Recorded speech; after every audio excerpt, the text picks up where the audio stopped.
Welcome back to Enshrouded, everyone. Hope you all are having a great day today. Let me just get some things started, launch up the game. We're going to be doing some more building on the Tavern today, possibly even getting pretty close to finishing it, which will be very exciting. I am right on track with where I want it to be when it comes to getting all the good stuff done before the water biome. And I'm guessing water biome probably end of October. So probably another month at least out from now, but very, very exciting. Welcome in, Kongveal, Valheimgel, Cactus, Lori, welcome. Hope you all are doing well.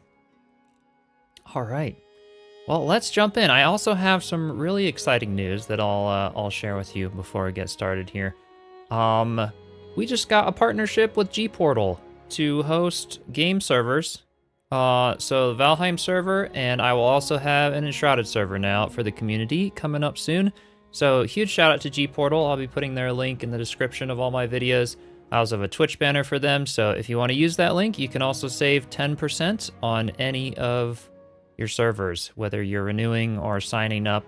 So you guys get a save, I get a save, have more hosting for the community, so huge shout out to them. Super thankful for that. Yeah, thanks everyone. RC Marcus, welcome in. Joe the Wizard, welcome. Maria, how's it going? L'Oreal, welcome. Heck yeah, welcome everyone. So yeah, figured I'd share that news. I'm really excited about that. So do be on the lookout for some announcements in Discord and also probably YouTube. It's also perfect timing because of the Enshrouded water biome coming out soon. So yeah, we will have an Enshrouded community server soon. And basically joining community servers, whether you sign up for the bronze tier on YouTube or Patreon, that basically gives you the role and access to all of the community servers and community server chat in my Discord server. That's where everything will be taking place and all the details. So yeah, I'll share more about that when the time comes. I'll spend some time setting everything up and getting used to it all. But yeah, really, really excited about that. Mad Macload, welcome in. Hope you're doing well. And then yeah, we also got the little carpenter hut built. I put that video out yesterday. If any of you haven't seen it already, feel free to check it out. Really happy to get some more done. Hey Dean, welcome in. Hope you're doing well. Todd Bell, welcome. Got back into Shrouded because of the builds. Got working on a huge base. One thing you're going to build next was a tavern. Oh, awesome. Yeah. It's so nice, and especially with the villager update and everything. Having taverns and stuff, space for everybody is very nice. So yeah, it's really coming along. I absolutely love what we've got going there. So let's kind of start from the beginning. I'll do a little recap here of the carpenter place for any of you. Got a little block floating out there that I used to take a little screenshot. Gotta go destroy that, but hey Kaya, welcome in. Or Kaya, welcome. Contract finished the stream, you started perfect, awesome. Hope Contract is doing well. I'll have to stop by again soon. Yeah, I haven't played the game in a long time yet. It's perfect time to start back up again. Next water biome, probably one of their biggest and best updates ever. Really, really excited. The carpenter, you always call him the blacksmith. Yeah, yeah, they're both the same thing, you know. Both doing their thing. So yeah, this is the little carpenter hut that we did in the last video. And yeah, you guys have seen like the little pillars and foundation for it. That have been here for a long time now. I just have not gotten around to actually building it. So yeah, I finally gotten around to building it, and it's just a really cute little cozy hut. Kind of continuing this little walkthrough through the building and up to the blacksmith hut that will, you know, be there at some point. And then yeah, I wanted to have like little cave houses or a little fishing dock down here and fill this place with the real water once that update comes out. Yeah, really nice little carpenter hut. We now have a place for Cade right there. A little cozy space inside. And a little spot for him to live upstairs. So I can have a bed being assigned that's close. And yeah, a lot of similar inspiration from the Tavern for this build as well. I love the whole starlight block that I did on the ceiling for the Tavern and all that stuff. So I really like that. Experimented with a little stone counter there for the bathroom in this build. Just kind of doing some fun stuff here. So yeah, we finally have this one done, which looks very nice. The village is kind of getting filled out a little more. And then the plan for today for the Tavern is to keep working on the lower level, the basement. In the last stream, which was a little bit ago, we built the bowling alley and the axe throwing little area there. So we've got the bowling alley here, some axe throwing here. I need to grab some item stands, and that'll, be able to mount the axes and stuff on the wall, put some stuff on the table here. And then big plan there, yes, finish that up a little bit, and then also put a bunch of barrels over here. I want to do like a big wine cellar, essentially, with the rest of that space. So, it should be nice. Thanks for the Prime sub, Maria. Appreciate it. Thank you so much. Hey, Euclid, welcome. So yeah, that is the plan for today. And I actually haven't used many of the item stands and weapon racks to mount things yet. So I gotta go look at actually what's available regarding all of that to see what would be the best. I think I have some, so I'm gonna go take a look at what I already have, and then we'll figure it out from there.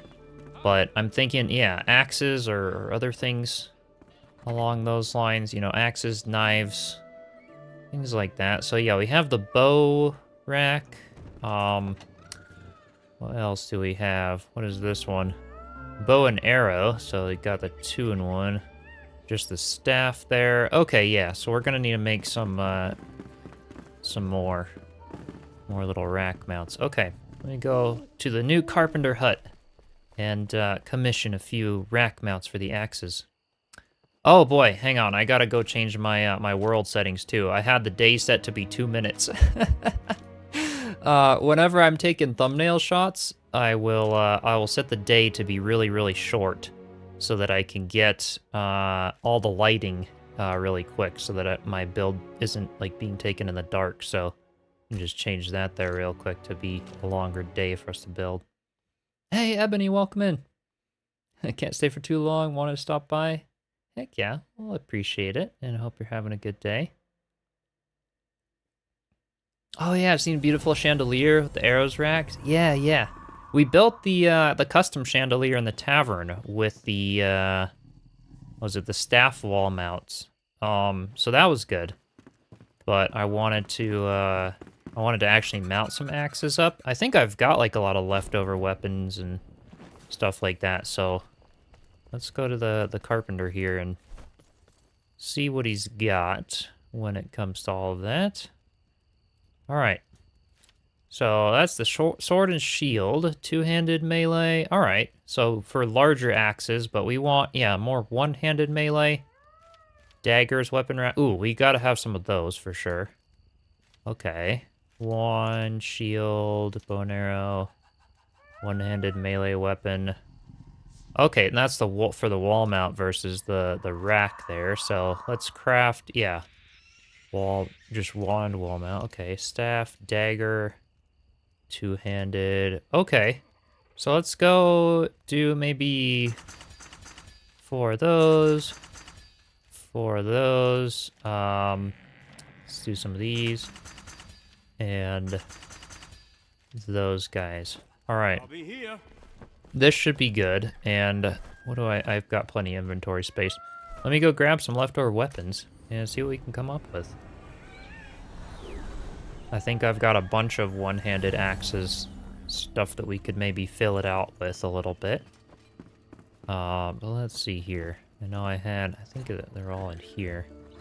Somewhere anyway. I've got arrows and explosive stuff in there. We got in here bows and wands. Okay. Yeah, so in here, we've got, all right, daggers. I'm gonna want a few of those. Bring some fancy ones. All right, how many dagger ones? I've got 4 wall mounts and a dagger. Did I get a Yeah, and 4 of those, so I'm like 8 daggers. That's fine. I mean, this is a perfect spot to display them. We've got 5, 6, 7, 8. All right, that should work out. Hey, Katie, welcome in. Found wall. Yeah, mount displays weapons more nicely. Okay, well, we'll try it out. Rika, welcome. Hope you're doing well. Yeah, happy Friday, everyone. Indeed, indeed. All right, one-handed melee, so we gotta pick some swords here. Flame sword, maybe that. I mean, lots of axes mainly, so like, there's one. There's a two-handed. What about this one? There's a one-handed. One-handed. All right, let's do that one. Yeah, a few of these. Maybe this guy here. That looks like it could be thrown or something. I guess anything along those lines, right? What do we have here? We've got the one-handed melee wall mounts as well. Maybe a couple of swords. Why not? And yeah, the scrappy sword. If we can mount some of that. All right, let's start with this. Then we'll head over and see if we can build it. Awesome, thanks, Katie. Hey, Pixie, welcome. How's your day going? All right, let's build some little mounts for our axes here. So I'm thinking if we've got like stuff on the shelves here. Oh yeah, one-handed melee. Let's put this like. Oop. Yeah, let's turn snapping off and put one there, and then maybe a one-handed melee like right back there. And that way it'll almost look like there's like some on the shelves or something, a little bit like that. All right, let's do that one there. Ooh, that's cool. And then the one back here, let's put a little, yeah, there we go. Look at that, we've got some little, axes on display there. Something along those lines. I think that'll work. And then I think having the, let's see, we want more one-handeds. Maybe up here, just 2 of them for now. Off to the side there. Yeah, let's try that. Let's try that and see how it looks. I've got this one. I want some like big axes to be sort of displayed, or like an axe and a sword maybe. Let's do that. Yeah, that's cool. I like that. All right, and then some stuff above the table here because this will be nice. So let's do the daggers over here. This will be a perfect spot. Maybe like 4 of those there, and then the dagger floor racks. Okay, so if I've got, let's see how far down we can kind of push them. Ooh, this is nice. All right, yeah, let's try that. And then can I inspect them from here? Ooh, okay, maybe not. Oh, that's basically like right on the ground, so let me just pick them up and place them there now that we know where we want them to be. There, and I don't know if they have like a specific direction they need to be facing for it all to work, but we'll see. Love the entry to the tavern. Thanks, yeah.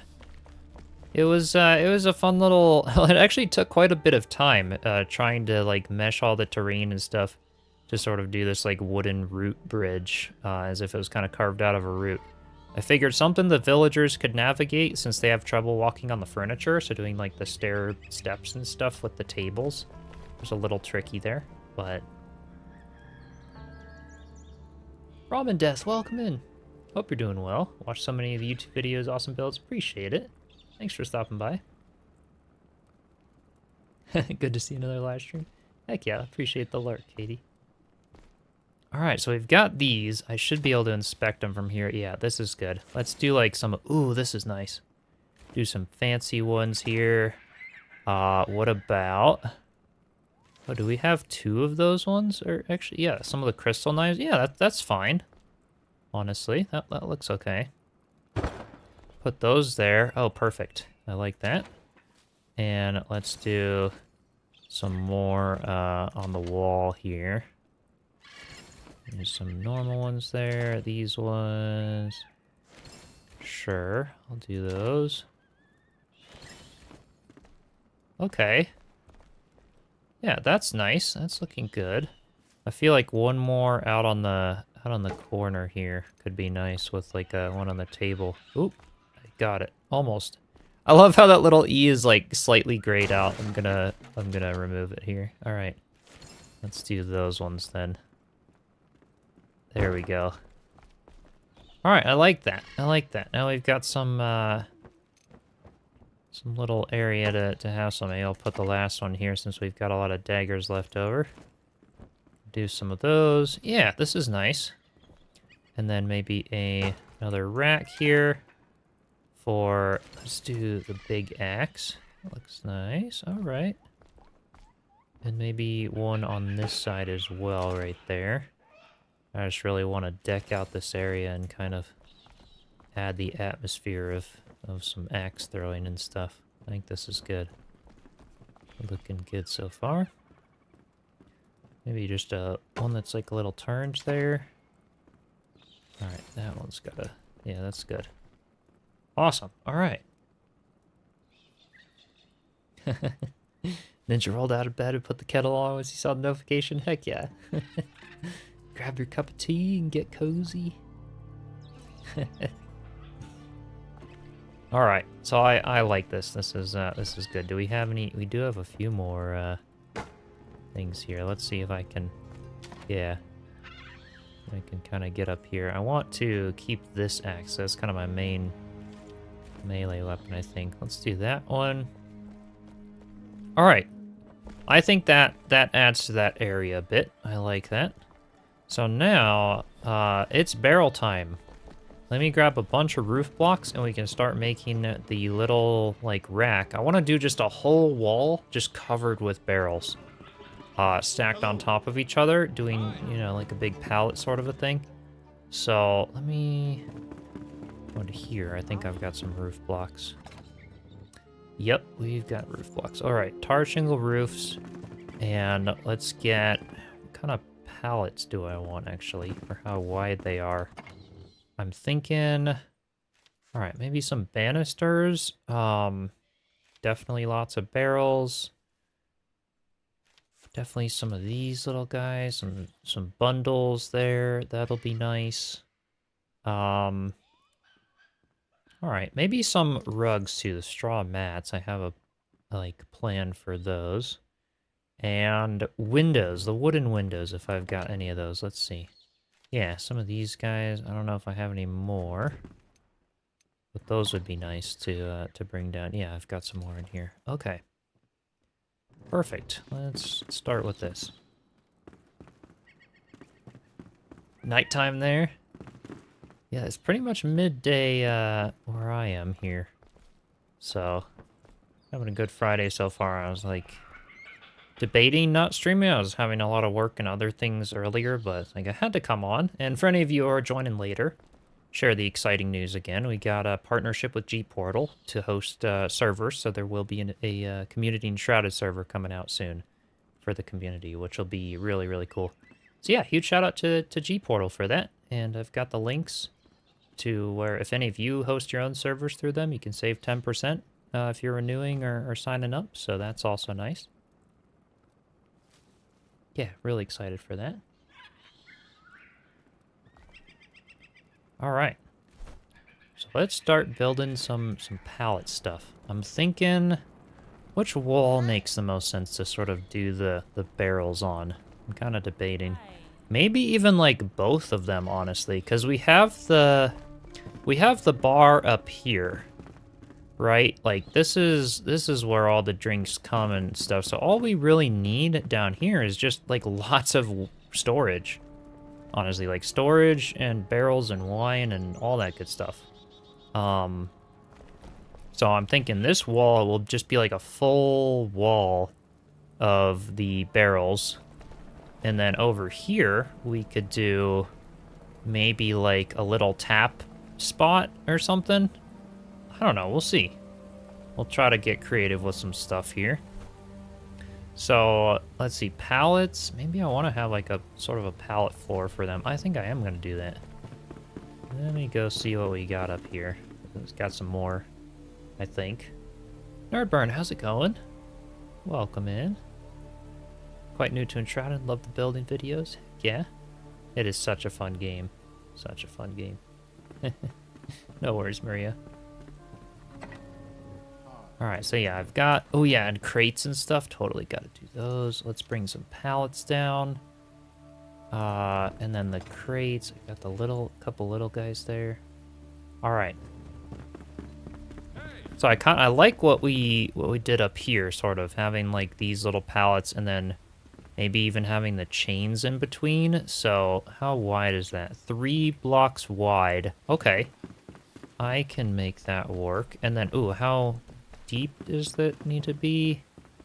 Another... Okay, so 3 basically coming out by 4 blocks. Okay. Let's start working on that. So on the side here, I'm gonna start with the roof block. Let's see, 1, 2, 3, and 4.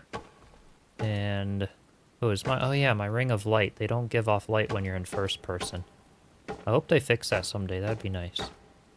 I feel like I build in first person a lot. Alright, so we'll put one there as kind of a pillar. And I'm kind of thinking, yeah, let's do like a little row across the top. I want to trim it out nice and everything here. And then we've got, yeah, doing 3 barrels, so... group of 1, 2, 3, 4, 5, 6, and then another pole here. I've got a cool plan, maybe. We're just gonna try some stuff. And then come down here. Alright. And then let's do another 1, 2, 3, 4, 5, 6, and then block there. Okay.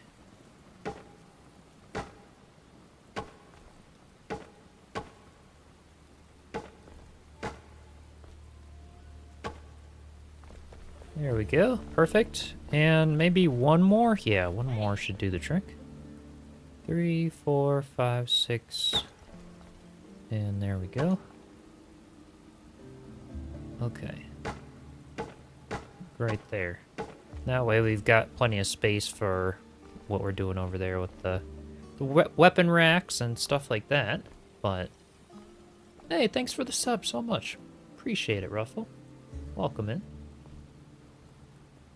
Ruffle skin. Love it. Hey, Griff, welcome in. Happy to catch the live. Videos are inspiring. Tackling a huge village project. Yeah. And when you get burnt out, like, feel free just to take breaks whenever you want. You know, that's my big thing, getting through builds and stuff. You know, you guys know, I've been working on this forest village now, kind of on and off for, oh gosh, like, has it almost been a year now since I, like, first started it. Actually, probably has been a year. So I don't work 24/7 on these things for sure. You know, I'd burn myself out. I wouldn't be able to find inspiration if I did. So I work and then, you know, find inspiration, take breaks, and then, you know, stuff like that, and then repeat, kind of a thing. Hey, Lionheart, welcome in. Hope you're doing well. Join the Discord, show you a screenshot of the village. Yeah, absolutely. Yeah, Nerdburn. You've got, yeah, the link to the Discord server. I've just been pinning it at the top of the YouTube chat, if you guys see it there, or just exclamation Discord in the chat. Pulls up a link on YouTube or Twitch for anyone who's interested in joining that. We're past 900 members in there now, so on the road to 1,000 members in the Discord. That'll be awesome. It's completely free. Any of you want to join, share screenshots of your builds, chat with each other. I try to be active and answer questions and stuff on there when I'm not streaming and doing content. So, yeah, feel free. I would love to check it out. Don't have to go monitor streams. You can stay and chill here. Nice, Ebony.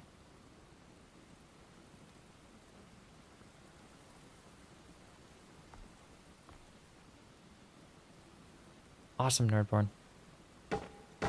Alright, I'm gonna do this pillar coming down here. I'm gonna do the same thing sort of in these dividing areas. So basically what we're creating right now is like the big framework for a bunch of barrels just stacked on top of each other. Just have this wall of barrels. I think that'd be really cool. And for the most part, this whole section of the basement is not gonna have windows. It's gonna be pretty sealed off. Because this is kind of the perfect spot for like a wine cellar. You know, you don't want it to be in a super hot space and stuff, I don't think. And having it kind of backed into the hill here and whatnot, I think that'll be nice.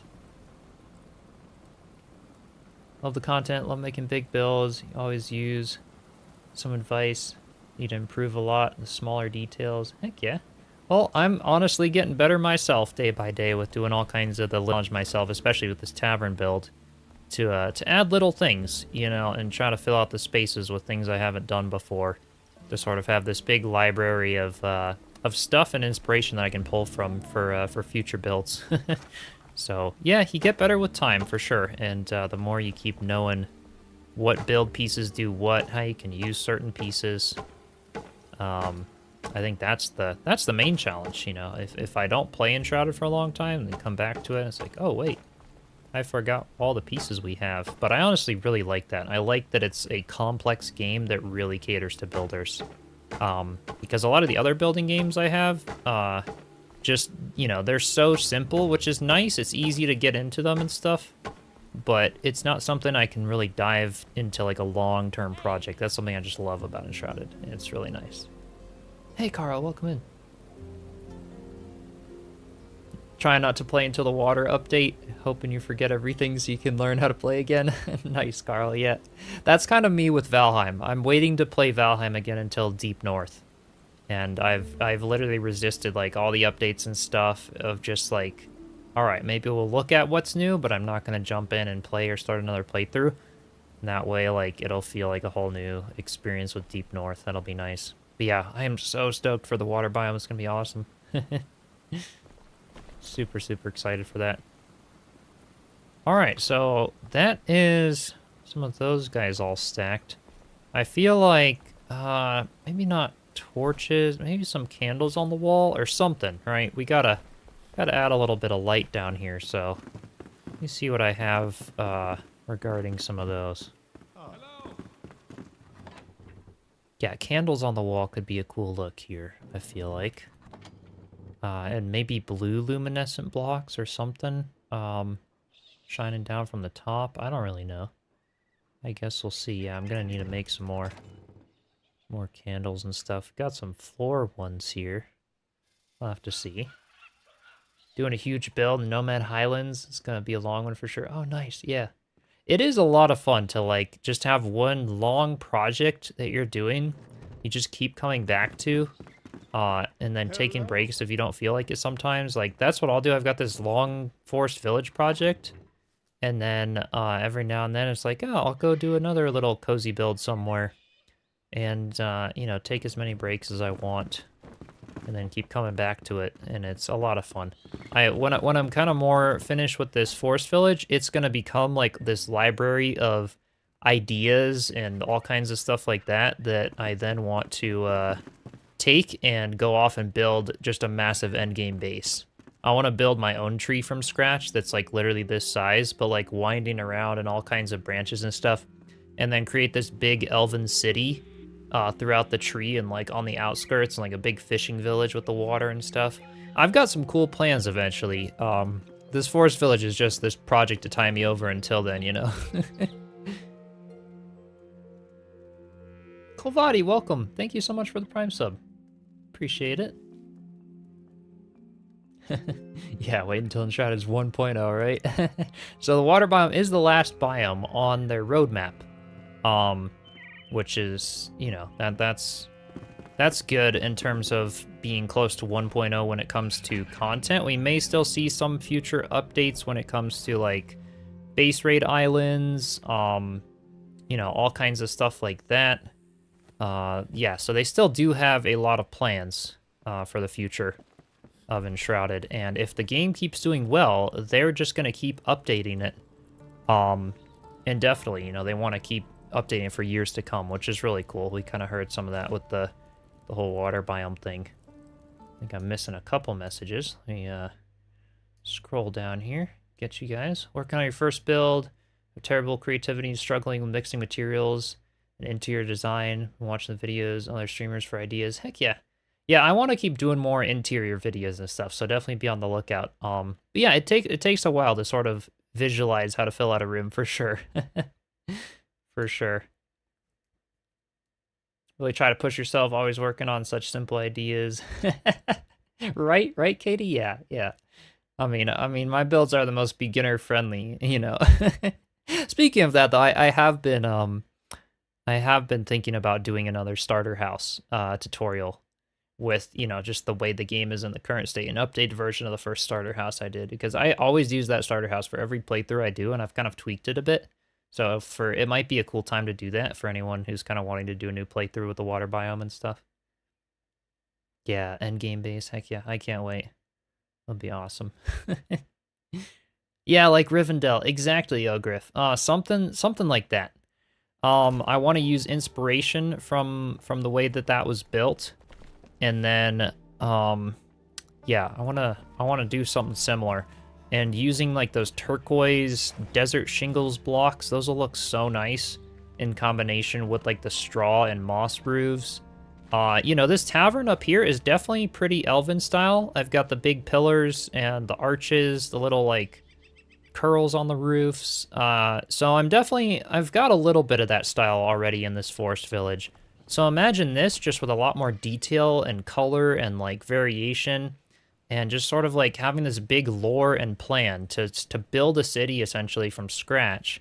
The challenge with this build was actually using the terrain entirely the way it was default. So this tree, you know, I didn't modify it at all other than just adding a little branch for the tree house there.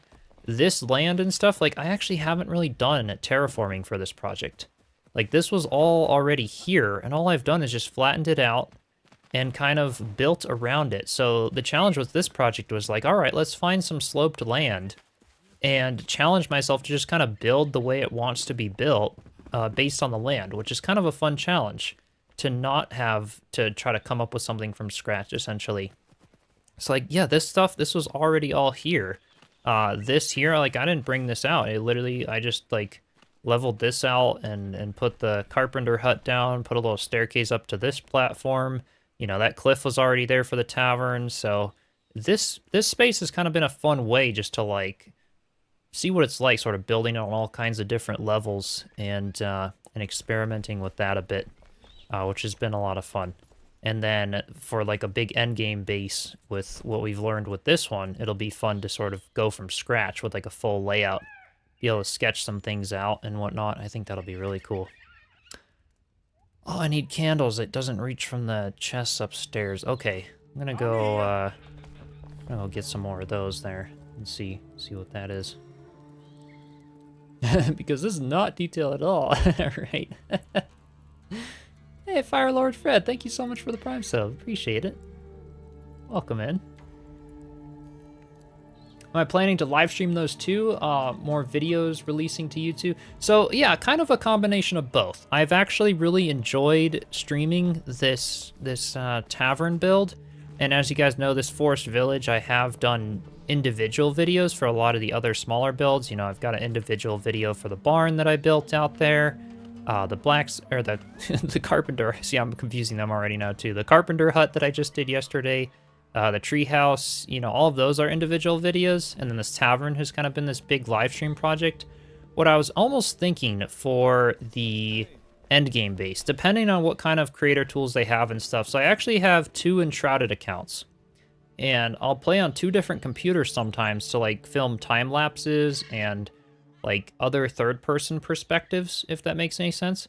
So what I want to try to do is maybe do like streams and videos for some of it, but then do like these big recaps. Like it could be super cool to do like a, you know, I spent like 600 hours in Enshrouded building an endgame base or something. Do like this big recap video at the end and just try to gather a whole bunch of footage for the project. Things like that could be really fun to do. They would take a ton of time, obviously, but yeah, it could be really rewarding and kind of fun. Figure all that out. Gosh, no, thank you so much for the Prime sub. Appreciate you guys. Thank you, thank you. Hey, Val, I'm Gal. Just tuned back in. You didn't miss, well, you know, you missed some exciting news and other things, but you're fine. We're still working on the tavern and everything today. And if anyone is tuning in for the first time, or wanting like a full tour of what we've done so far in the tavern, just let me know. You know, I will be doing a full tour of it and everything when I'm fully finished, but yeah, at any point, if you guys want to see things or ask questions or anything, that's what the live is for, you know, so feel free. Just gonna make a bunch of candles now for the wall. And there we go. All right. That'll do for now. Hey, Alpha, welcome in. Hope you're doing well. Yeah, I'm super happy with the carpenter's hut. I think it fits this space perfectly. Just a little something to kind of, you know, overlook the hill, fill out this spot, have a little workshop. That's what I was kind of going for it. You want to see it all. All right. Well, Ruffles Skin, let me put some candles on the wall. And if any of you if anyone else is interested, let me know. Maybe we do a full tour of what we have so far with the tree village today. Because yeah, we don't have a whole lot. It won't take too long. But yeah, if any of you are new or tuning in, let me know. I'd be happy to walk through it again. Kind of summarize everything. All right, I'm gonna bring these into my inventory here. And I'm thinking just some candles on the wall. That way you guys can see what I'm doing a little bit more in here. Down for another tour? All right, all right. Another tour. Awesome.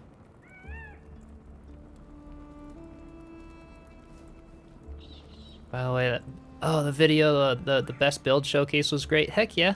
Yeah, I figured it was kind of fun. Keen asked me to do that for their Gamescom event to sort of have like, you know, some creators showcases on loop for them. So yeah, I kind of used it as an excuse to put together a little montage of a lot of the builds I've done, which was fun. So yeah, figured I'd post it.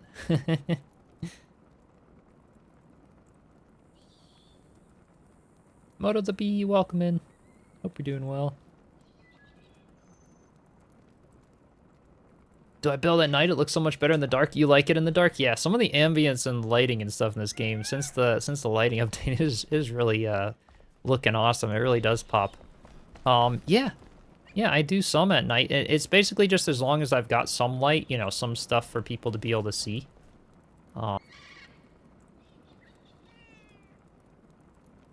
Haven't taken a tour, so you're a game. All right, let's do it. Also for another tour. Sounds like we're all chanting tour. All right. Today, Alpha, the plant. Well, we're gonna do a full tour of the tree village. Well, let's do that now. But yeah, the plan is to start working on this big like tap room essentially. Wine cellar area down here with a bunch of barrels stacked up. Maybe a little spot for like the alchemist. I don't know. Something down here. I might do like a separate house for the alchemist at some point as well, just so like he's got his own build kind of a thing, but yeah, that should be fun. Lord Zizzo, welcome in. Hope you're doing well. Do I have a check-in desk? Oh yeah, Lori, that's a good idea. That's a great idea. That's what we're doing over here. Hello. Why didn't I, well, yeah. Because this space is empty. I didn't really think about this space yet, but that's a perfect idea for this space. There we go. And like literally right where this villager is standing, this whole like back section, we're doing a desk here. Yep, and then like maybe a little coat rack like on this wall or something with some benches. Absolutely. The Labubu claw machine. Okay, we'll add it at some point. All right, you guys ready for a tour? Let's do a full walkthrough, kind of starting from the bottom, working our way up, and show you what we've got so far. So very, lower down here. By the way, the whole thing is in a level 4 flame altar, essentially. The flame altar is up in the treehouse, and it covers quite a large area. It's a lot bigger than you think, so yeah, fit it all into one flame altar. Down here, we've got the gardens, essentially. And this pumpkin used to look a lot better, but they changed the terrain texture of this sand stuff, so maybe I'll have to change the terrain it's made out of. Because now it looks like a rotten squash in the garden from the cold spell. Which I guess gives its vibes as well. But yeah, we've got Fenrig. He just kind of is set to wander around the farms here, which is nice. Inside the pumpkin is kind of just a seed shed. And yeah, for some leftover seeds to plant. All of this, I'm hoping to be real water at some point. It could do a little, little showdown here at night. This place looks cool in the dark because this blue luminescent growth stuff shines down and reflects off the ice, which makes it look way more three-dimensional, a lot more like real water and stuff in the meantime. So this is like the closest I could get to water. I've got the little bridges in the garden. Even got a tutorial for building these on YouTube if anyone's interested. Yeah, so those just go over here. We've got them going over the waterfall here, which comes down from the lake up by the tavern. Back here is a little empty at the moment. I think I've got some, what do I have back here? Some bees. Yeah, a little place for the statue temporarily. That's what we've got there. Yeah, a little heirloom pumpkin. Right? Yeah, something like that. And then we go into this place. This is the first Hobbit hole. This was the farmer's house. So, this was before the mountain biome update or any of that. So, one of my very early kitchen designs here, which maybe will get updated, but maybe not. It's kind of cool. This place tells a lot of story because it's all been done throughout a lot of the updates of Enshrouded. So yeah, farmer's house. We've got all the seed beds over here for starting up those, bit of storage and stuff, little eating area for farm to table dinner. And then off this direction, we've got a bedroom on this side. Kind of a classic design I do for my Hobbit holes. And I like my latest Hobbit hole best for like the cozy forest cottage that I've done, which is kind of based on this design a little bit. But yeah, got some higher ceilings. We could fit some chandeliers there. Off to this side, we've got a slightly larger bedroom, closet and everything, and then a little bathroom off of it right here. So just a cozy little farmhouse. Everything is connected from the inside. Yeah, Emily's lurking, right? Love all the plants and greenery. Yeah, we gotta like deck it out even more, but I was thinking, so this area, it's just terrain essentially. I was thinking I want to go back here and officially have like the big storage bunker or some underground crypts or something in the forest village, ancient temple type stuff down here. Eventually, but anyway, you can head this way and start on the big staircase that goes up the whole tree. We can go out here, and this is the second little Hobbit hole that's on top of the first one. This is for Fenrig Mills, the little farmer assistant, just to have a little place to stay. Fairly empty, just another, seed bed area and stuff like that. And that's how that looks basically on top of the first Hobbit hole. So they're, connected with this little staircase. You come up here, and then you can go all the way up top. I want to do this area as like a little grapple jumping pad. Maybe some trampolines or little mushroom platforms to get around that side of the tree and eventually wind up the tree. As you can see, there's a lot of these grapple points, but they're all just temporary. Eventually, I want to do some better way to get up the tree from the outside. But yeah, we can go on the inside of the tree, and this is kind of the official way to get up the tree. You can also fast travel up there. That's where the flame altar is up in the treehouse, which is kind of a strategic placement, not only to get as much building room as possible, since it's a cube, so we get the tree and the ground all encased in one level 4 flame altar, but we can also fast travel up into the tree to then glide down to anywhere in the village, which has been nice. So yeah, we've got this one. Yeah, I was seeing a grotto for the last area. Yeah, that'd be cool. Definitely. Should I do more tiny house build videos, Ebony? Should do a little mini build series for Enshrouded. So yeah, prepare for dizziness, or I can try to like keep the camera straight while I wind up this thing. But yeah, eventually this will like, it lands on these little platforms. I want to sort of hollow these out and have little rooms and little passages out to other tree houses and stuff at some point. How'd you make the whole, the stairs in the tree? This whole, like, center section? So this is actually, hang on, let me turn the HUD on. If this is what you're wondering about.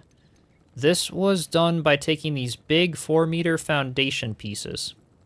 And you basically just stack them up. It's basically 2x2 of these, so 2 wide by 2. And then you build them and destroy them, and it hollows out this whole area. So it's, yeah, and then I just literally stacked them on top of each and carved the stairs out of them. So that was the staircase. And I do have everything we've done for this forest village in a playlist on YouTube for the forest village project. So if you're really curious, you want to go down the rabbit hole and look at all the streams and videos and stuff, it is all up there, from planning it to hollowing out the tree and all that stuff.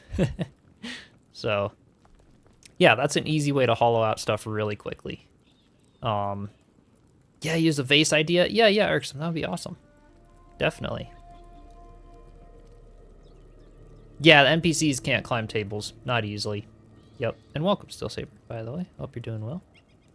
So yeah, we basically keep heading up here. I kind of mixed the staircase with some wood, some stone, just sort of adding a little bit of texture to it.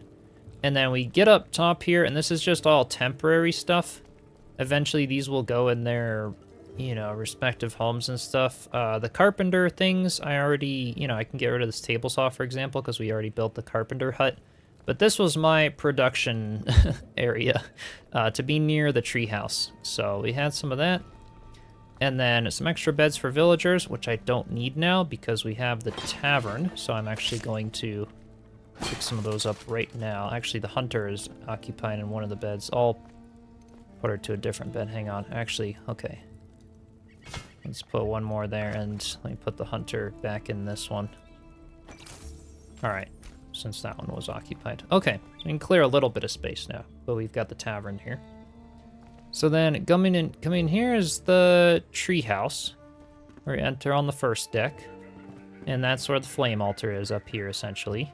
And I've just got decks in all directions to have the views and stuff. You see down there is the tavern, all that good stuff.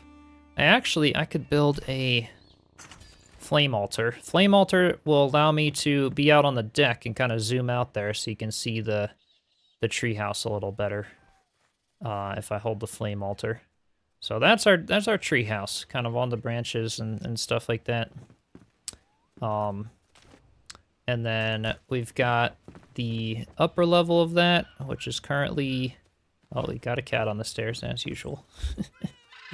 Currently the NPCs and crafting people that I don't have individual houses for just yet. And then a little storage area. This was kind of the main base of operations for a while. And then, you know, now we're spreading out a little bit more, but this was the very first build that I did of the Forest Village, was this treehouse. So, a little bathroom in here. And then a little bedroom with a couple of twin beds there. Nice high ceilings, little reading desk. I like the design and layout of this treehouse. It's definitely nice. Yeah, I live in a treehouse like that in real life, right?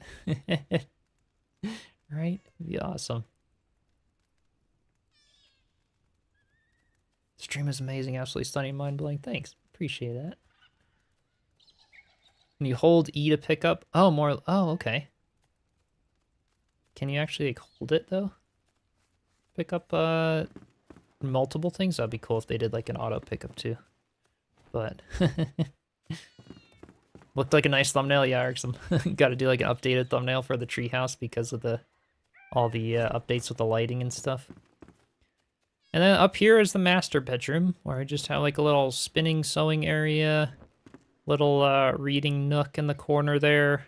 Some, yeah, just don't mind the things that I've scattered here, the present and everything. I was just having fun with some of the updates. We got the queen bed or king bed there, a little spooky man in the closet, and then a little balcony to look over the first bedroom there. So kind of a fun little design. Favorite part still stairs in the tavern, yeah.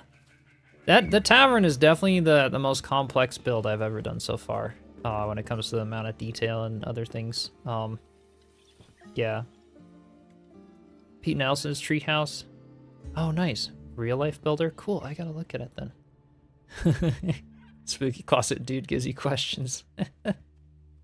You know, I was like, I had to put like some wardrobe in there, right? An armor stand with something. But when I put, so I just grabbed a random armor set. I didn't think of what it would look like, and I just grabbed it and put it on there, and it was like super spooky with the green light. I was like, all right, it's just got to stay there that way now. Yeah, where on the map am I? We are right down from the ancient spire in Blackmire. Not the first little tree, but the second tree, if you head straight down there. And we can even see the, you know, there's the floating islands. The spire's basically right off that way. So yeah, off in this area. I'm gonna glide down. Let's go check out the barn. This is the next spot that I did. This was as soon as the mountain update came out. We had the animals. This big flat area turned into a barn for them. So that was a lot of fun. I gotta actually get some more of the animals to breed and be in here and stuff. We've got a lot of space for them though. I kind of just covered the floor and beds and stuff, so it's a cozy little barn. Back here was kind of one of the first storage areas. This was where, well, right now it's also acting as storage for the whatchamacallit, it's all the wool and like milk and stuff. This base overall has been about a year in the works. A lot of on and off, a lot of long breaks, lots of other little builds in between. But yeah, about a year in total from when we started the plan to now. And then yeah, a little loft in the barn for some extra storage and other stuff. Fairly simple, but yeah, as I said, got a build video for that. If anyone's interested, it'll make a good barn anywhere you go. And then coming over here, we've got the lake here, kind of starts from the waterfall off the tavern, goes under that bridge to then continue down the little stream area by the farms down there. And then yesterday, I just posted the build video for the carpenter workshop. So this is the latest build of the village that we have finished. Just a nice cozy little shop for the carpenter. And he's got his little bedroom and bathroom upstairs here. So yeah, nice little spot there. Think you're gonna use the save when the update comes? The entrance is indeed where you think. Yeah, it'll be cool. It'll probably be off the mountain biome for the water biome. Yeah, because it is technically the latest endgame biome, which will be really interesting and actually kind of fun. It'll be... I'm not sure how they'll do it, you know. It'll be a pretty hidden, interesting biome. I want to do a stream sometime soon in the next couple weeks as well of like a big Q&A for the water biome, because I know a lot of you have questions and stuff. I've gotten a lot of comments on the videos that I've done reviewing all the footage and everything we know so far about the water biome.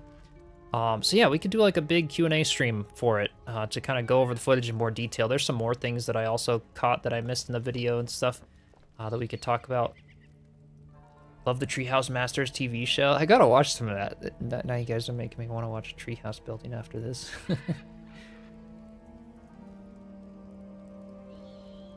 Oh yeah, a little desk with a plan and stuff in the loft. Oh, that'd be cool. Yeah, for the carpenter. That would be cool. Then yeah, we head up here. This will become the blacksmith hut. It's gonna be a little round hut. Kind of a Hagrid's hut from Harry Potter vibes, I guess. Something like that. Little like rounded area maybe for like the forge in here, and then like a little weapon display showcase, and I don't know, something like that. A very, very small hut. It's not gonna have much room because we have tons of room in the tavern and other things. Yeah, so excited for the water, right? Little flat area next to the carpenter can make a nice big outdoor workshop area. Oh yeah, we've got yeah, that little spot down there. This is kind of his little outdoor workshop, so, or like indoor-outdoor, essentially. We got like the covered porch, the workbench, you know, his furniture display, kind of stuff like that with the path going through it. But yeah, I could do like another little, you know, a path and then like a patio out here as well to kind of continue it and do some more. I love the little indoor-outdoor vibe, doing the forest stuff. It's a lot of fun. Have I heard from Keen at all? No, no, like when it comes to like the release date and stuff. We don't know for sure. They have a campaign going on like in November, early November, so it's probably going to be very late October. But yeah, they're still getting a lot of things worked out, still getting a lot of stuff fixed. I'll reach out to them and follow up again, like maybe, I don't know, in a couple weeks or something. Yeah, we'll see. Yeah, it'll probably be later in the month, Cactus, yeah. The clutter party just for replacing the ice with water. Yeah, that could be fun, Joe. Yeah, we're gonna need to do that, right? Definitely. All right, so yeah, then we head on this little path, little spot behind the waterfall, and you guys know it. We're gonna have to hollow this spot out to have a little treasure room behind the waterfall for sure. Yeah, make it look like Kate has some orders to do. Yeah, that'd be cool. Yeah. New update you think for Halloween? Oh, that'd be cool. Yeah. And then yeah, we got this whole stair with a little route that we carved out for the tavern. It goes down here for a little just hangout spot by the water. Basically originating from like an underground cave or something. An underground lake that kind of comes out of the hill here. And that's what kind of starts the tavern, or the waterfall here. And then when we get the real water, I will put a water wheel, one of those big water wheels, since we, you know, have those that'll turn and stuff. I want to put one of those off this waterfall to kind of mill the flour and stuff for the tavern. That'll be really cool. Yeah, worth the wait either way. Yeah, definitely. It's going to be so exciting. Maybe we'll surprise us with functional signs. I don't know. You never know. Yeah, maybe. So yeah, then coming in here, I think I love the idea of putting the little desk here, a little kiosk or whatever for the tavern. We've got the bowling alley and axe throwing for the tavern. This is all the latest stuff that we're working on in today's stream a little bit. Little wine cellar room. Big staircase, which I also, by the way, I finished this staircase, you guys. I think maybe I did this off camera between last stream and now. I put the railings on it, essentially. So this is the new staircase. This top you guys like better, actually. I'm curious to know. This was when railings, so these railings, you can't actually build them anymore in the game. They're like the OG, they're the original texture that you can't, they changed everything about the railings with another update. So these are the old ones that I used item frames in combination with railings to sort of make this look. And then the lower one is the new railings, which I honestly like them both kind of for their own things. I like how the new railings are like much fatter and they sort of trim out the stairs just perfectly without any additional pieces. So I really do like that. But yeah, they both kind of have their strengths and weaknesses. It's kind of cool to see them both, you know, top to bottom, see the differences. Miss the old ones. New ones are a little bulky. Yeah, I think they work well for the tavern, but for smaller houses, I agree. They're a bit bulky. Yeah. And then yeah, we've got our kitchen over here, which is definitely one of my favorite kitchens. And thanks to everyone who joined for the little clutter party where we put some food and decked the place out a bit. That was fun. Yeah, little cabinets and backsplash with the coffin lids and stuff. This is definitely one of my favorite kitchens for sure. A lot of fun and lots of little decks and things throughout on the tavern. It's a pretty big build. And then yeah, the juice bar over here, some hidden blue light and everything. The little wine rack that we made with the cutting boards. Yeah, finally finished the stairs, right? I had to. I definitely had to do that. Am I worried about the water overfilling things? I'm not too worried about that, Laura. I think with the way they're gonna have the permanent water source and then the dynamic water source, I think it'll work out pretty well.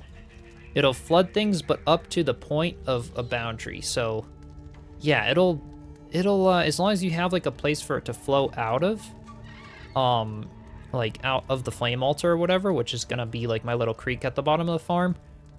I think it'll work out. It'll be interesting. We'll have to do a lot of experimenting with the water when that comes out. Yeah, like the upper ones you did. Okay, yeah, for the stairs. Mr. Oakby, thank you so much for the bits. Appreciate you. These bits. Appreciate it. Appreciate it. That's what we gotta keep. A little worried. I think it'll surprise you guys what they've got planned. Yeah. Yes, you can make a waterfall into a pond, and will the pond overflow? That's exactly, so yeah. Cactus, that's what I'm actually wondering. Yeah, let me go down and sort of show you my thoughts on that a little bit right now. So basically, like, you guys are saying, if I put a infinite water source, one of the dynamic ones, if I place one of those right over here, for example, it's gonna flow, obviously we'll replace the ice, we're gonna dig out the ice and put the water here. It'll flow through here, it'll then get trapped by these walls, and it's not gonna flow over there, but it'll flow down this area through this waterfall, head down here, and then fill up this pond.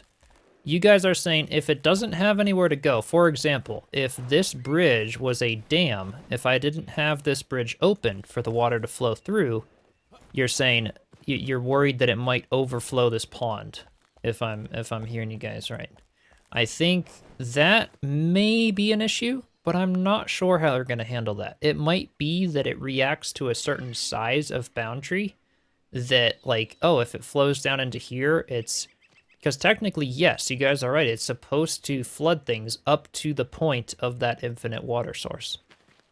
So it may be that you'd have to have what I did here, of have this open bridge to where it'll then flow down to here, then fill up this pond, essentially, and then, in my case, it flows off into the edge of the flame altar boundary there, and over here, in which case it will not flood, because the flame altar boundary does not act as a wall boundary for the water, so it'll just flow out of the flame altar boundary and disappear, basically, is what's going to happen. So this should work no problems, but if you don't have a little escape point for the water, I see what you guys are saying, and it might be, yeah, it'll be really interesting to try that out. Yeah. Yeah, other things you're curious about, how can we edit the boundaries, for example, if you have retaining wall around an infinite water source, you need to change it. Right, exactly. You break the wall, what happens? The water just spill out. Yeah, that'll be all kinds of interesting things to try, for sure. Yeah, I'll do like a big water biome Q&A stream. We'll look at a bunch of the footage again, answer some questions, do all of that stuff for sure. It sounds like there's a lot of interest for that. So yeah, stay tuned. Be sure to subscribe. I'll do something like that soon. We also have Asuka 1.0 releasing at the end of the month or somewhere in that realm, so I'll be doing another key giveaway for Asuka soon. Another stream for that, so be on the lookout for that eventually. But anyway, back to the tavern tour. We've got a little backstage area, a little bathroom and dressing room kind of a thing. Yeah, the little sluice gates things will come into play exactly. Yeah, we'll be having those. Yeah, a little backstage area. The drummer, the band, this was awesome. Death Metal and Emblenor built a little band here, so that was a fun thing in the clutter party. So yeah, the tavern again. Let me turn on go back to the altar so you guys can get sort of further back, look at what we've got so far for the outside. Nice little deck and everything. Yeah, middle of the month, hopefully maybe at the earliest, we'll see. Yeah, the band is awesome, right? Yeah, I have a lot of content to cover, right? It'll be crazy. I'm so excited. Yeah, I can't wait to have a million wells for collecting water. Oh, right. Yeah. Yeah, the band is cool. Yeah, a big outdoor eating area, essentially, is what I wanted for this tavern. Because just look at the views from up here on the cliffside. Such a nice spot. You can see there's the spire over there. There's the giant tree. We can look down over the whole forest village, look up at the tree house. It is just a perfect spot for a tavern, honestly. How did I do the fake pond? Yeah, I'll go over a little detail on how I did that. Let me just showcase the upper level, and we'll go back down there. I can show you what I've done for now until we get water. Yeah, up here we got a little back deck to enjoy. I've saved the trees. They are built right into the tavern. These big trees, because they're so cool, so we had to keep them. Wonder if you have two flame altars next to each other, will the water stop at the one or will it continue into second area? Great question. Do chests overlap? If you have two flame altars and a chest, a magic chest, can you access that magic chest from the second flame altar? Because I haven't done many multi-flame altar builds, so I'm forgetting if that's the case. I think maybe it'll flow into the second flame altar, but I'm not sure. That'll be another, again, really interesting thing to check on. Yeah. Yeah, Grounded 2 update. Yep, that'll be dropping soon. Yeah, definitely. For the building aspect of the water update, be a tremendous fun. Oh yeah, it'll be so cool. Yeah, all the lore and stuff of how they weave it in, right? There's our custom chandelier that we did with the item frames. Or the wall mounts there. Just to have something a little larger where the roof peak is. I thought, yeah, with this central roof peak, perfect spot to have this big grand stairway. Go up it this way, down and out. Perfect little layout for the stairs for the villagers to get absolutely anywhere that they need to. Been playing the game on and off for about 2 months. Building sucks, textures are nice, but they made it way confusing. Yeah, it is a little confusing for some people. Yeah, there's a lot of easier building games. I'd recommend something like Valheim if you're interested. That's probably my second favorite game. Building is a lot simpler and still has some of the terraforming and aspects like that. But yeah, Enshrouded is definitely catered toward a more complex system for sure. So on this side we have some little dorms for the villagers, little individual rooms. And then these last two rooms, oh yeah, we've got the little cozy spot for hanging out over here, little window over there. And these last two rooms have this little secret back entrance to then climb up this ladder and get up to this little loft here, which is just kind of a fun little spot, I guess. Still gotta beat the dragon, yeah. Yeah, that's a crazy fight. It's a lot of fun though too. Have a 4 altar build now. The chests work way across the altar area, so maybe the water will too then, Joe. Yeah, they do overlap. Okay. Yeah, we'll have to... That'll be interesting. Tell a lot of people is a mix of Valheim and Minecraft. Yeah, I played a lot of Minecraft. So yeah, Enshrouded kind of came naturally to me. But yes, like the block aspect of Minecraft is there, and then you've got all the props and windows and all the free rotation. And yeah, I love the whole detail thing that we can sort of do there. Got Valheim after Enshrouded and found it more confusing. Interesting, yeah. It all depends. All depends on playstyle and yeah, kind of what you're after. To me, it feels less confusing. The adventure in Valheim feels a little more confusing maybe because it's a little more free roam and it's a hardcore game. If you don't adjust your settings to be easy, which you can do.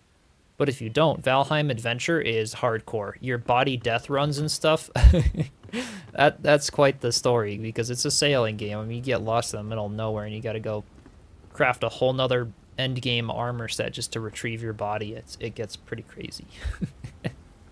We'll be doing more Valheim and stuff when 1.0 comes out. I can't wait for that. How do you do the starry? The ceiling. So that's one of the new blocks from the latest update, the Back to the Shroud or whatever, or Thralls of Twilight one. And there's the Starlight block that you can find in one of the Night Sanctums. If you haven't found it yet, I have a video on my channel of all the new blocks from that update and where you can find them. But I love the blue, the dark blue and the gold from the lights. I thought it just, yeah, we tried it and it was like, it just stuck. I was like, oh, this is so perfect for like a bedroom feel. Have it be really cozy. Got a big bathroom here for the villagers over on this side. A little sauna in here that they can go, and then a little closet for storage that I've also just been using for storage of other things temporarily while I'm building out of the tavern. So yeah, it's been fun. In terms of the game engine, water will be voxel-like terrain and just different graphics and physics. It should flow if altars overlap. Yeah, something like that. At Voyagers of Nair, I played about like 30 hours-ish of the demo for it, the latest demo before it released. I haven't got the official game yet. Yeah, it looks pretty fun. It was a fun adventure. I don't think I'll be doing it on the channel, but it does look like a good game.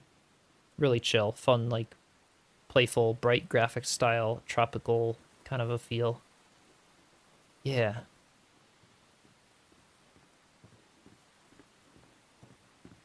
Oh, I think you can get those blocks in the 1 hour depot. Yeah, no, they changed a few things. Build and play solely using a controller. Yep, that's like Crimson. I'm glad that they've added all the support and stuff for that to be able to do. And this area, this is my favorite bedroom. This is the big bedroom for the tavern. This was where we came up with the bunk bed design, which I've also got that video for on the channel. The window seats at 45-degree angles. It is so cozy. Here we go. It's even night right here just to showcase a nice window seat over here. Overlook the tavern. Yeah, this is one of my favorite spots. All the little beds and lofts, a little hanging bed up here. It's kind of a fun spot to be up in here, and then a little ladder that goes up into this loft. So yeah, the villagers can use all the beds and everything here. It's worked out pretty well. Well, it's nighttime. I suppose I'll head down to here. You guys can see the whole luminous growth effect and stuff. How the lighting is on the carpenter shop and the luminous growth above the water there for the ice. So yeah, to answer your question about how I did the water, or the fodder, the fake water. This is all ice from the mountain biome. And in terms of the waterfall, let me sleep so that it's day. It'll be day pretty soon because I have the night set to be fairly short. But yeah, with the waterfalls, the little extra detail was basically snow and spider webs. You can place the snow down to sort of act as like this foam, and then the spider webs around the snow to sort of spread out the foam and blend it into the rest of the ice. And to get really fancy, you could even put the spider webs around the whole outskirt of the pond and stuff. As I finish that, make it more realistic. So that was the water, essentially.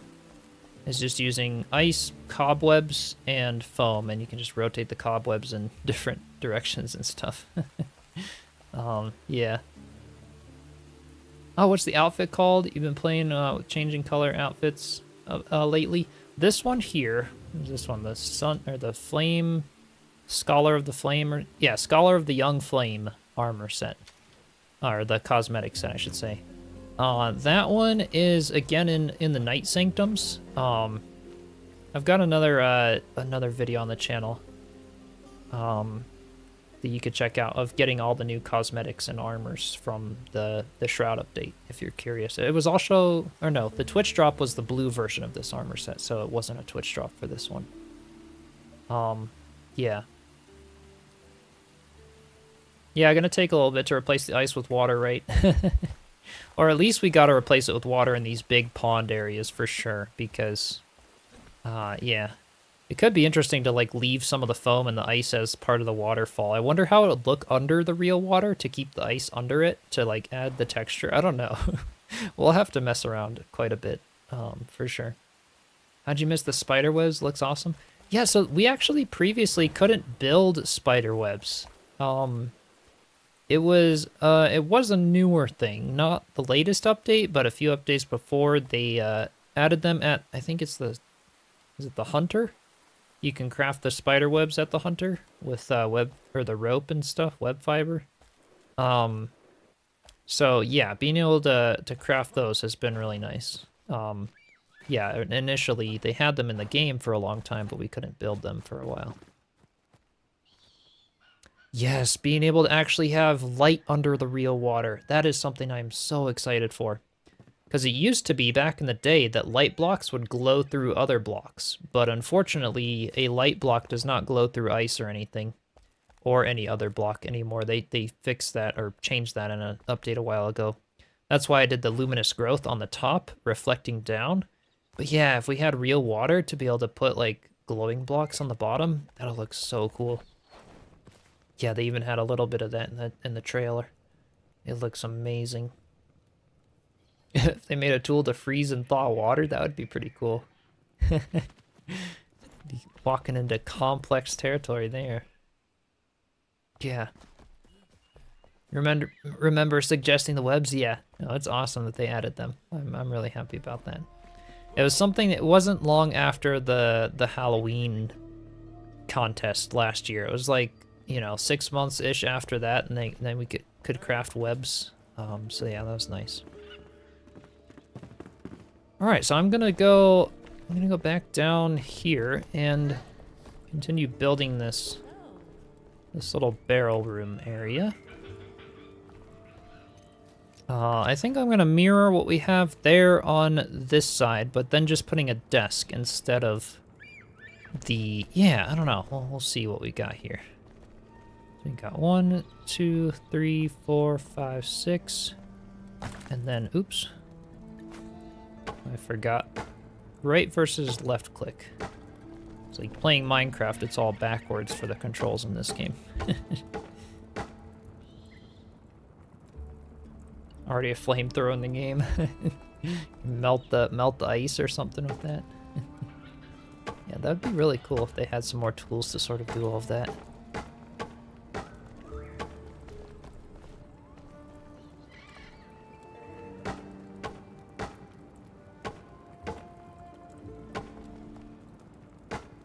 This will also look nice to kind of cover up this little tree intrusion there, because the barrels will be over that. I think they'll be able to be over that and be okay, but I guess we'll see. 4, oops, 1, 2, 3, 4, 5, 6. Let's do another one up here. Okay. I really like that the blueprints for this game glow. This was, you can actually see, like, it's literally like holding a torch wherever you're building, and you can see, like, it light up around the area. I love that. It's like, maybe they didn't intend that or something, but it's one of those things, and it's nice. When you're building in pitch black before you have a place to, like, put a torch or something. Installing storage racks. Couldn't think of a good way. Do that yourself. Yeah, I'm, right now we're doing big wine racks, essentially. So, like, I'm gonna have those, and then I'm gonna take these pallets. Actually, we could do this a little bit right now. Let me put a little bit of light over here. Eventually, I might just have, like, some chandeliers in the middle there, too. But what I want to do here is sort of take these pallets, and let's see. I just rotate them this way. Yeah. That, and then maybe kind of alternating some stuff, so not there, and then, yeah, not quite like that. I want it to be maybe about there. They're 8 blocks wide, roughly, so we could rotate this one to be there. And then maybe that way. So basically I'm starting with a pallet floor here. Oops, this is, oh, that's gonna be a little bastard when it comes to snapping in place over there. Let's just put it, yes, there we go. And then rotate it sideways. Okay. I think right there. Perfect, yeah, that'll work. So I'm just doing like a pallet floor above here, and then I'm gonna have all the barrels sort of lined up side by side.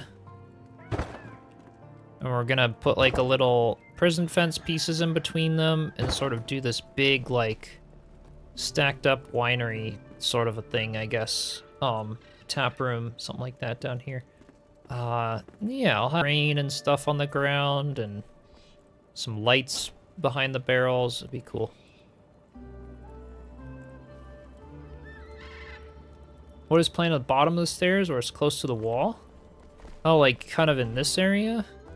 This will just be open for them to walk because that's a little cramped there. This spot here, though, is going to be the little front desk, little check-in spot for the tavern. And then over here is this is going to continue over for more of the barrels. This could be a cool spot for, like, the claw machine if anyone wanted to come in and figure out how to build that. Hey, Freight Dog, welcome in. Any recent updates to Enshrouded? Nothing recent yet. We're waiting on the water. Waiting on the water. It'll be exciting, though. Coming next month. Oh, yeah, it plays a copy of the almanac next to the desk to emulate a lot of maps and stuff. Oh, that'd be cool, yeah. For sure. Oh, was YouTube putting advertisements over the chat window? Are they doing that? I don't know why they do that. I've never had that happen for me. So maybe it's just the layout of the browser if you're not in full screen, or I don't know. Huh. Interesting. I heard something actually that YouTube is wanting to do that's actually could be a really nice update.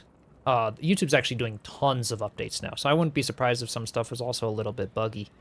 They're going to be having vertical and horizontal live streaming built into YouTube so that you don't have to, like, it automatically will take your stream and convert it to vertical without you doing that in a streaming software. I haven't done vertical streaming yet, but that's something YouTube's adding. They're adding test live streaming so you can test it with AI in your chat so that you can emulate a whole live stream scenario to test it, which is kind of cool. They're also adding... So they've had auto-dubbing for a while, which I've turned off on my channel because I get a bunch of shit comments saying that my videos are AI if I have auto-dubbing on for people from other languages. But what's interesting is they're now, with auto-dubbing, they're now making it so that AI changes your voice, your mouth and stuff, to make it look like you're speaking in a different language and matching your lips and stuff up to the different languages. So they're doing all kinds of stuff with YouTube lately, which is going to be crazy to see how it all pans out. Very interesting. You watch on mobile. Okay, that might be why, Alpha. Yeah. Yeah, because on mobile they don't have as much of the space for the ads or things. They might put it over the chat because, yeah, chatting on the mobile wasn't the best situation. I hope they kind of do a few changes of that.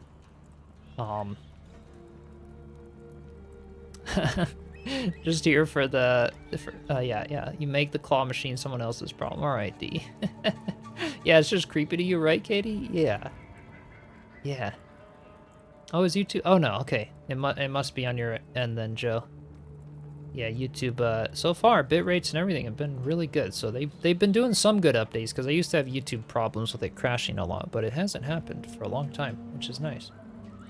Another thing with YouTube, though, speaking of the ads, is they're going to have these, on desktop at least, I don't know how it'll be on mobile, they're going to have ads be on the side of the live stream, so when an ad plays, at least this is an update they've been discussing, is that they're going to split the screen so that you have the streamer on one half and the ad on the other half, and the viewers can choose to click off the ad and still hear the streamer's audio and see the streamer. So they can choose to mute the ad. That would be really cool. It'll basically be like a mid-roll ad, but you can, you know, if you're really not interested, you can choose to click off the ad and still see the streamer, and you're not missing any kind of moments or things like that. So that could be a really, really nice update if they're doing things like that. We'll have to see what kind of rolls out and everything. Speaking of that too, Twitch just added the playback feature so that, you know, you can rewind a stream. You don't have to always be watching it live. Something that YouTube's always been ahead of Twitch at for a long time, but yeah. Yeah, put subtitles for German only is awful, but it helps. Yeah. Yeah, it's a fine line between, like, you know, I think people need to realize that auto-dubbing doesn't mean the video is AI. It's, like, it's helpful for me when I watch auto-dub videos because I know that the creator native language, right? It's just that auto-dubbing helps us all be able to understand it without having to use subtitles, and I like that I just think other people don't realize that there was an original version of the video to begin with. They just think it's automatically AI. And so I didn't really want that in my comment section all the time. So I just kind of turned off auto dubbing for a bit. I was like, all right, if people from other countries didn't really want to be helped by it yet, I'm just going to wait until it becomes more popular and widely known so that people understand what it is. Ruffleskins can sing. Thanks a ton for the bits. Appreciate it. Join the Discord, off to work, on your base as well. Heck yeah. Awesome, awesome. Yeah, thanks. Anyone who wants to join the Discord, exclamation Discord in the chat. Love to see y'all in there.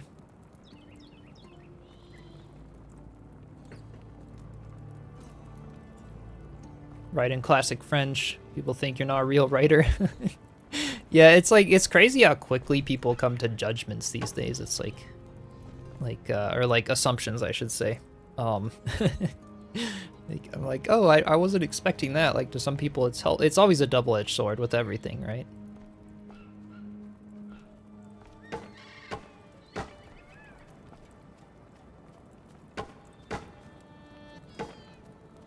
Like the dubbing, yeah, change to the lips. It made it seem like the streamer speaking other languages. Right, yeah. Changing the lip syncing to be like that is just... But, like, I also wonder... Are they gonna now take auto dubbing because they can already do this, this is the creepy part about being a creator. Like, I could be AI right now, right? Like, obviously you guys have known me for a while before this whole AI thing has happened, but it's like, you could take a sample of my voice and make an AI avatar and version of me that sounds like me, and most of you probably wouldn't know the difference. So is YouTube gonna be using like their Gemini and stuff to be making the auto dubbing take samples of the creator's voice with the creator's permission to make it sound like they are legitimately speaking the other language? It's gonna be really interesting. The issue is like grammatically and things, like they're just gonna do me dirty, aren't they, right? Like I'm gonna, you know, be speaking this other language and like not be saying something right. But yeah, technically this kind of stuff, and it's like a good thing and a bad thing too. I know a lot of creator friends who have been like completely screwed by other creators, like, you know, especially when you're bigger, people just create like a fan channel around you and use an AI avatar version of you and your voice without permission. And they get away with it, and they might take more views than you, do more stuff, you know. That's the biggest issue that we're seeing with a lot of these things. Is this copyright issue of do you own the rights to your voice or your looks, right? And I think that's gonna be a big one. You know, I always tell people, don't believe anything you hear from some other channel or from some other person claiming to be me, you know, especially on places like Discord and stuff. My Discord username is just Chiselchip. No special characters, no numbers, no nothing like that. Just Chiselchip, you know, youtube.com/Chiselchip. Same with a lot of other platforms. I think Instagram was the only weird one, but I'm not really on there anyway. But it's hard because it's like, yeah, you gotta know the exact link, so to speak, because you might see another channel or another person on Discord trying to sell you something claiming they're Chiselchip, but they're not. You know, I know a lot of people fall for that kind of stuff. And it's kind of sad how many people like try to take somebody else's likeness to try to scam people. That happens a lot. And it's been happening for a while. But yeah, with AI, it's only going to get worse. It's going to get crazy.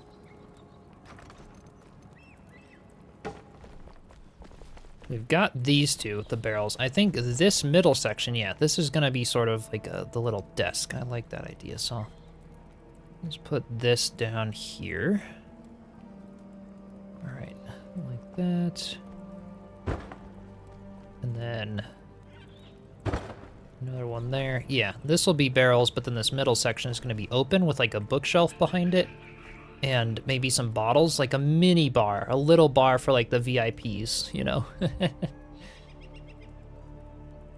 Why did I call myself Chiselchip? Speaking of myself from the third person, feel like it's, yeah, it's crazy. Better way to explain it if I'm talking about how AI is going to be weaving into the creator economy. Talking about the other scammers that call themselves Chiselchip. think it was in the Netherlands, just passed a law saying people are automatically protected with copyright when it comes to their, body, looks, voice, and so on. Yeah. I think they will be passing signs of AI. Speaking of third person, oh gosh. I'm an AI. I gotta put a poll up. Am I AI? Am I not AI? AI, eh? Yeah, I think a lot of countries and areas are going to be passing laws like that. I think even the U.S. has similar things. They're not upheld much, or upheld much. I think that's kind of the issue, is that I'm really not sure what's how it's all gonna pan out and stuff. All right, so we've got this one. I want to put like little fences here. Maybe same thing like on this side here too. Looks kind of cool. And then maybe, let's see. Yeah. Just to break it up a little bit, have this designated area for the axe throwing and stuff, something like that.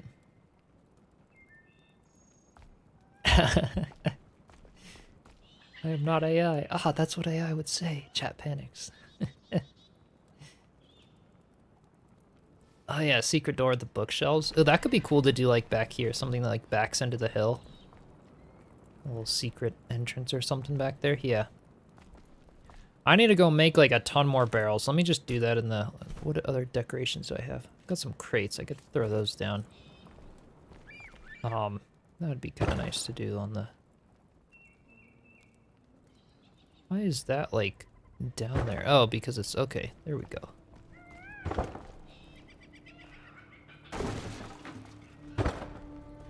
Alright, something like that. Yeah, Erickson. Soon we'll be staring at spoons like Neo saying, is this real? Yeah. What is real? Exactly. It's kind of crazy. I just, you just keep taking it day by day, and whatever changes need to be made eventually.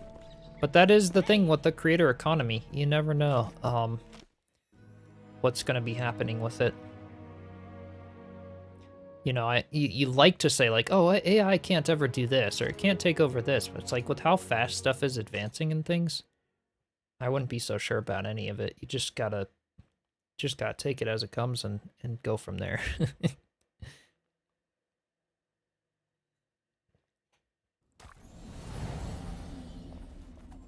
All right, barrels. I think I've got a bunch of those over here.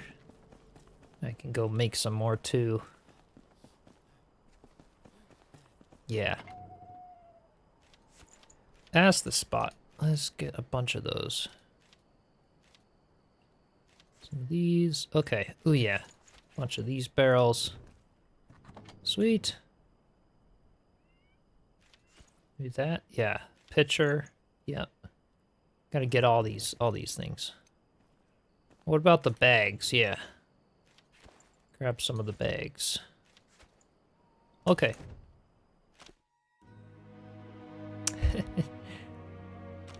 Hey 99, welcome in. Yeah, this is just single player. Speaking of which, though, yeah, I will be having an Enshrouded community server. I'm gonna be getting that up and running. I'll be giving an announcement on YouTube and in Discord soon for getting ready for the water biome, so that'll be fun. Any of you who are interested. Stairs next to the wall seems crowded. Might do a little pop out in the hill. Oh yeah, some extra storage or something. Yeah, that's true, Joe. Technically I do keep my hallways about 4 blocks wide, which this is. But yeah, with the tree there, it does get a little cramped back here. Yeah. Yeah, irksome. Yeah, Ebony, anyone in the bronze tier, whether it's through Patreon or YouTube, will have access to the Valheim server and the Enshrouded server. And because we got a partnership with G-Portal, the Valheim will be upped a whole bunch of slots, so we'll be able to accept a lot of people on there. Enshrouded servers, even if it's a server, it's still limited to only 16 people. So I'm probably going to... Like, we'll just see how many people sign up. If we get, somehow, like, 50 people signing up for the Enshrouded community server, which would be awesome. I mean, I'm not going to set a cap on it because we could create multiple servers. We could have server A, server B, you know, to have like, you know, a designated group to each server, depending, you know. I'll probably have like 30 people per Enshrouded server because you're usually not going to have everyone on all at the same time all the time. That was my experience with the Valheim server, is like if Enshrouded server has a cap of, you know, 16 people, we could probably do around 30 people with per server kind of a thing. Heck yeah, Ebony, thank you so much. So yeah, I'll be letting you guys know in the Discord for all the information soon, and be getting that server set up. It'll be really exciting. What's a community server, T-Bird? So it'll be, I've had it for Valheim for a while. It's basically anyone in the bronze membership can access it and play together, voice channel together, plan builds and projects together. Basically, anyone from the Chiselchip community to join a server, and every now and then we could do some videos together, do some build showcases, all kinds of stuff like that. It'll be very exciting. It's a lot of fun. Mostly a chance for you guys to kind of connect with each other and do some fun builds, things like that. There will obviously only be 10 altars, but with the addition of the water biome, we might get a bump up to 12 altars, which is almost that 16. So, you know, but yeah, we'll have to work together and stuff on some of the builds. Jill's gonna have a sudden surge of bronze members. Heck yeah. No, it'll be fun. It'll be fun. What it mostly is, so the reason you know, even with G-Portal helping cover some of the costs of the server, which is very nice. Huge shout out to G-Portal for partnering there. What it mostly is that I've experienced as well, you know, like it or not, having a paid community as a section, especially for servers and things, the community is super tight-knit. People get along, people work through difficulties, whatever. When you have a free community, especially when it comes to servers, if I were to just say, hey, here's a free Valheim server for 100 people, you get a lot of griefers, you get a lot of people in there who are just disrespecting other people's builds or work or other things.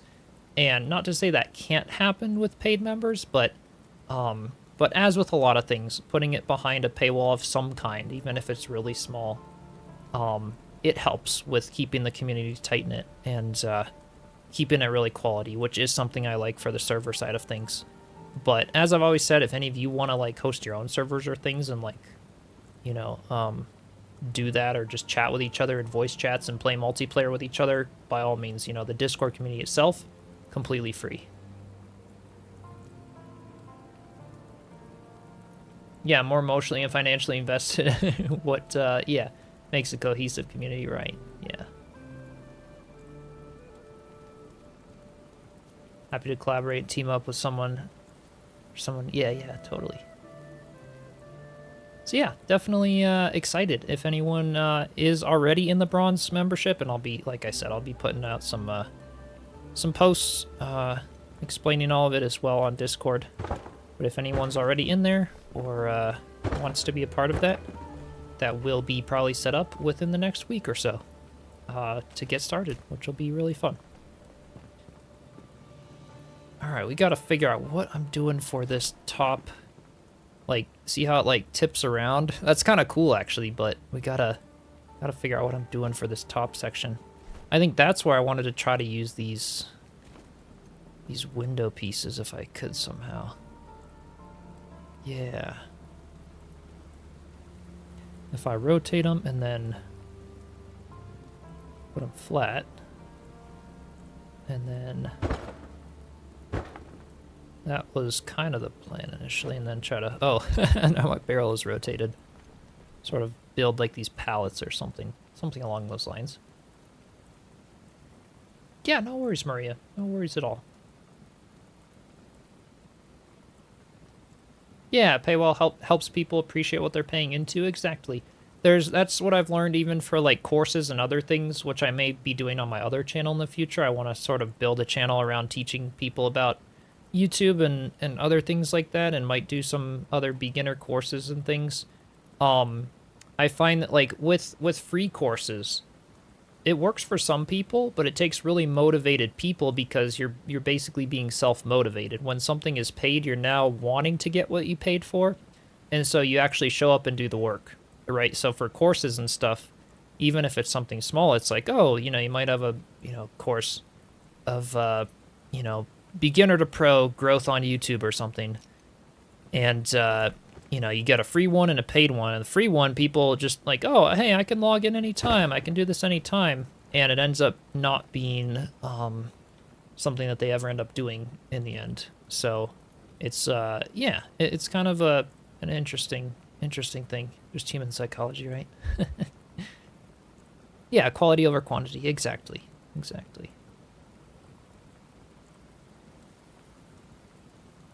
Master server, free Valheim server, got kicked out of your own game. Yeah. Oh no.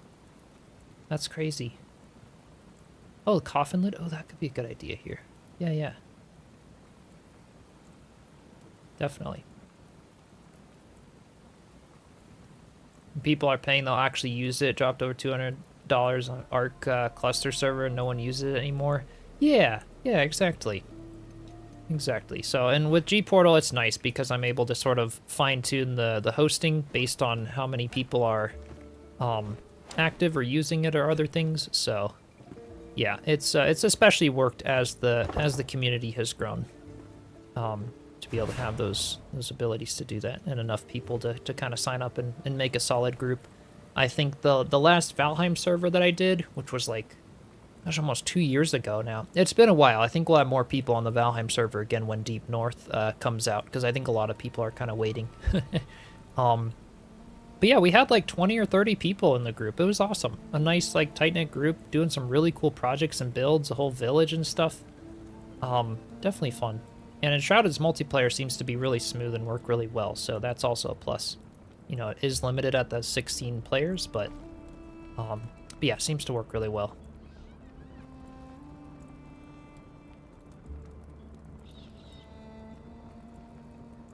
Really dig a book called Houses with a Story. Oh, maybe I'll check it out. All right. Yeah. Have I played Conan Exiles? I have not, actually. So I've thought about playing it at some point on my own. We'll see if it makes it to YouTube at all or not. Because I know it's obviously not as PG as a lot of the other games. Which isn't much of an issue. You know, my channel, as I tell people, it's not made for kids. So watch with your kids at your own risk, but I do try to keep it kind of cozy and nice here. I haven't played Conan. I'm not sure what the whole thing entails. I just know a lot of people have told me, like, all right, yeah, you know, it's fun, but it's definitely a pretty violent, gory game sometimes. But it does look pretty cool. I mean, building and everything else looks pretty crazy. Yeah, I haven't played Conan. All right, maybe I'll have to give it a try sometime. Got lots of decor assets and stuff. Oh, interesting. Yeah, I mean, I've seen some builds done, you know, in Conan and stuff, and that looks really cool, so I'll have to try it at some point. I think this is gonna be, it's gonna have to be like a little scaffolding here. There we go. That's a little easier. Okay, and something I want to do here. What do you guys think for the backlight of these barrels? We're gonna, I don't think yellow, because the rest of the light in the build is yellow. Do we think blue? Or, because I was thinking, like, I could hide some glowing blocks in the back or above them. Could look really, really cool.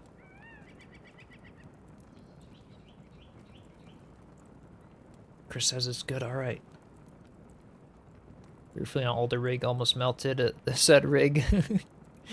Because it was dated. Yeah, even over time. Yeah. Conan's brilliant. I'll have to give it a try then. Blue would be cool. Green. Yeah, a lot of nudity. Yeah, we do have some of that in Conan. All right, we'll try some stuff. Let's see what looks good. I'll grab the blue and the green. The starlight block could look kind of cool, but it's got all that trim that happens around it that makes it a little bit tricky to use as like a backlight. But let's give the blue and the green. Oh, I might need to make more green blocks. How many do I have right now? We'll go get, oh, I've got some. Okay. We're good. I like how you can just have one block in your inventory and then it pulls from the chest for the rest. Conan, building is great, combat is horrible. Interesting, okay. Hey, Peggy, welcome in. Hope you're doing well. Oh, gotcha, you can turn it off, though. Alright. Oh, yeah, some blues back in the floor. Ooh, that's a good idea, actually. Oh, maybe I should have done that before putting some of these barrels. Well, man, these guys are easy to pick up. What if I did that? Oh, I'm gonna need to pick up the... Actually, could these just go back here? And then if these barrels went back... Ooh, yeah. Oh, that's cool. Oh, I like that. What if we did a little bit of green in the middle? Let's just compare green to blue.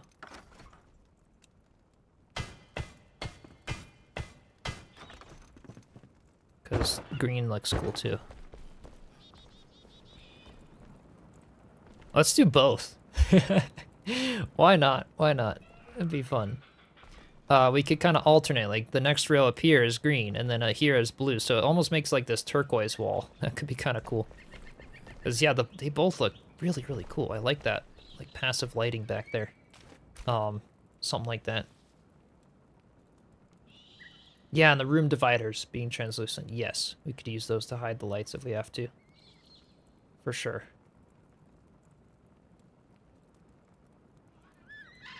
Sorcerer made it evil that YouTube banned the sacrifices. Gonna suggest lowering the pallets a bit, but never mind. Yeah, I think having the step up here isn't too bad, especially once I get the, once I get some of these on, you know, I was thinking like, all right, let's put like, you know, some grain sacks on them and stuff. Just sort of making it like this extra little spot that you can go and like, doesn't really change the character too much there. Also, white and yellow, why not all do a full-on, yeah.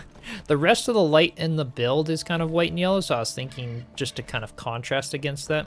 Since in the rest of the build, we have like this blue for the starting line for the axe throwing. We have kind of the blue light up in the ceilings there. Some of the blue off to the hidden light like up in the bar up here, so just kind of thinking like cohesive matching a little bit, but got some of the yellow for the staircase. Like the disco barrels. That'll be the name of the basement of the tavern, the Disco Barrels Brewery. There we go. Yeah. And if we get signs, we'll totally have to name this thing and you know, do the full thing there.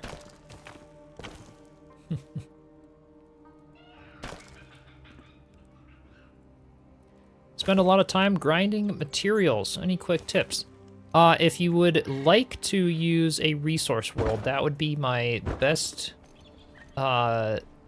advice. That's what I've been doing now that I'm, like, I would recommend going through the game 100% first. Because a resource world, you're going to unlock all kinds of stuff, unless you are just looking to build and not really looking to adventure in the game. But what I've been doing now for my tavern, because I've gone through the game 100%, you know, I don't have any quests left in my quest bar, and I'm fully maxed out level-wise and stuff. I've unlocked all the recipes. I use a resource world to go to grab a bunch of materials, and it basically, you just refresh it, either a server or a personal file or something, and it refills all the chests so that you go back and forth to kind of gather stuff. If you don't want to use a resource world, just rush the highest level of tools as possible. Best axe and best pickaxe. You know, you get your steel tools, and they are loads better at gathering stuff way faster. Yeah. Yeah, Shroud Depot rocks. I gotta try that one too, because I've been using the one from Delancey as well. Yeah, Shroud Depot resets every hour for the server one. Yeah. Can I explain that more? The chest refresh. Yeah, so basically, I have the, like, it's a world file in my case. So if I log out here, And this is from Delinsey Gaming. I didn't create this world file. I downloaded it from him. And there's a bunch of others, including the Shroud Depot that a lot of people like. So Public Resource World, version 6.2.2 is his latest one. And basically in here, this is where I'll grab stuff from.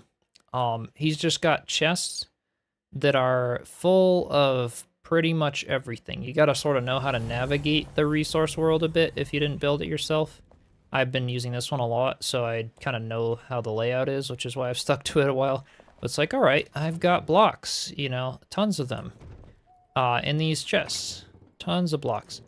If I do a build that then empties all these blocks, all I gotta do is just go into the world file and refresh the world file from the last backup that I create. So I create a backup of this resource world with the chests all full. Then when I empty it, I'll just refresh it to the last backup and they are all back to full again. That's basically what the server is doing as well. The servers that you can log into, they refresh themselves every hour. It sounds like every half hour to hour. And then they're full again, so anyone who's taken resources, it'll fill back up. And that's how they work, and you can set them to refresh in the server hosting and stuff like that. Essentially how that works. And I have not used... which resource world besides Delinsey do you use? I have just used Delinsey so far. I have seen the Shroud Depot, and yeah, I see the files and the whole login and stuff for it. I have not tried it yet, though, and it might be a little more organized and stuff it's sounding like. So yeah, if you try to get used to one, I'd probably suggest Shroud Depot, but I've just been using Delinsey's for a while, and I never, because I was used to it and where everything was, I just kind of stuck with it for a bit. Is this world save on CurseForge or something similar? The world save is in your local files. Whether you have cloud saves turned on or not, you can access your world saves in your files. It's a little confusing, but there's some great videos about world saves and stuff. They plan to make it less confusing in the future, so once Enshrouded does some updates, I may do a video on the channel for more like how to access all your saves and share with your friends and all kinds of stuff like that, because they will be overhauling that entire system eventually, which is why I haven't really bothered doing much info about it, but there's some good info about it out there. And to find your world files and refresh them, and basically you have, 10 world slots, so you can only create 10 worlds at a time, and then you have to replace one of your world file slots with the slot of the resource world. It's a little confusing. It's a little confusing, but just make sure you do backups of your whole world folder before you mess with it, so that in case something happens, you know, you're not losing a whole bunch of time. Yeah. Yeah, Shroud Depot is literally like walking into Home Depot. Yeah, that's awesome. That sounds pretty organized and like a good one to get used to. I should probably try something like that instead. We'll see. Because Delinsey's is kind of more like his house and his building that became a resource world, which is really cool. But it's a little confusing sometimes for me to find some of the things. But yeah, you can log into a server for anyone that's not as tech savvy, and then you just go grab your stuff. And it's a little easier. And heck, maybe if G-Portal keeps upping my credits and stuff, I could just do a free Enshrouded Resource World server with plenty of, you know, RAM and stuff, so you guys can just log in anytime for the Discord community. I consider doing something like that. We'll see. Yeah, I really like this whole lighting thing. Let's do something similar for these guys.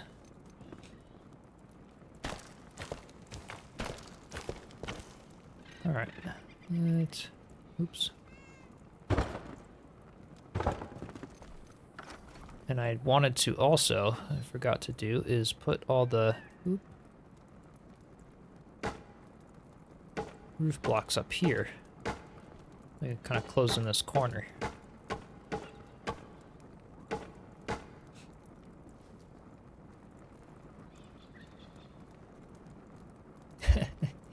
Yeah, resources are still available. So you can craft depot. Yeah, whatever you need exactly. Yeah. Yeah, I think the lights are cool. I like the little showcase there, kind of with the barrels and stuff. Yeah. Peggy, holy cow.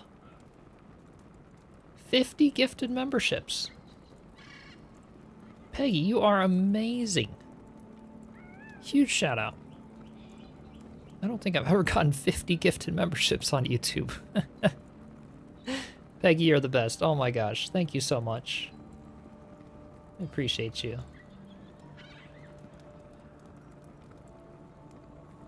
Man, that's awesome. And welcome everyone who's got a membership. Appreciate you, Peggy. Oh my gosh. That is so nice of you.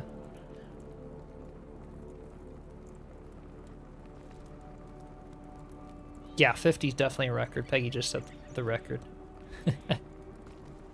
Not that it's ever a competition. I am grateful for every single one of you, but that's amazing. Thank you so much, Peggy. I appreciate it.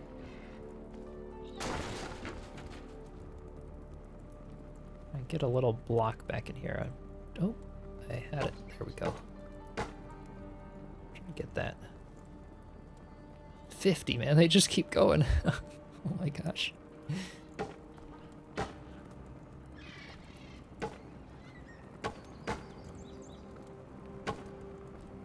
Thank you so much. That's like a good majority of people watching. Welcome, everyone.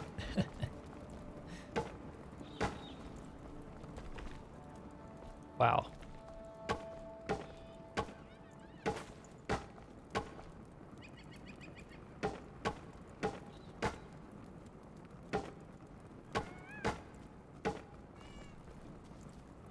Yeah, huge shout out. That's crazy. Might be able to use roof blocks as a ledge around the pallets. Coffin lids pressed into the floor. Ooh, maybe. Yeah, that could be cool.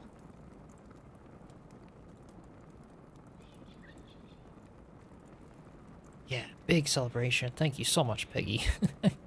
That's crazy. Oh my gosh.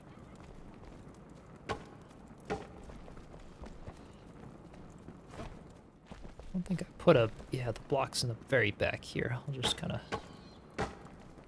there we go. A little something for the top.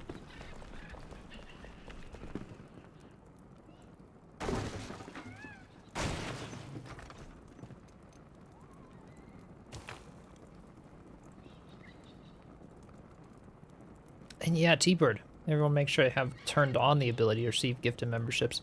Is that a thing on YouTube? I actually haven't looked into that much in terms of the setting like myself much. So, but yes, if that's a setting, then I don't know if it's on or off by default or anything.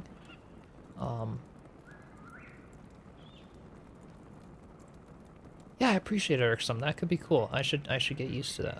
That'd be nice.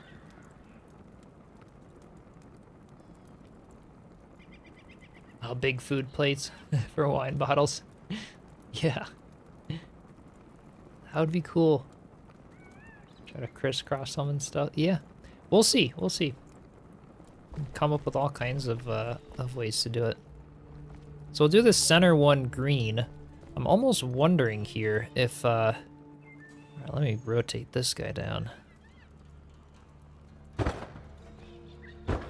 You guys think this, like, palette idea looks okay? It's like, oh, there's obviously this gap in between that I could fill with something, but it also makes it look a little more rustic and timber-like, so maybe I keep it that way.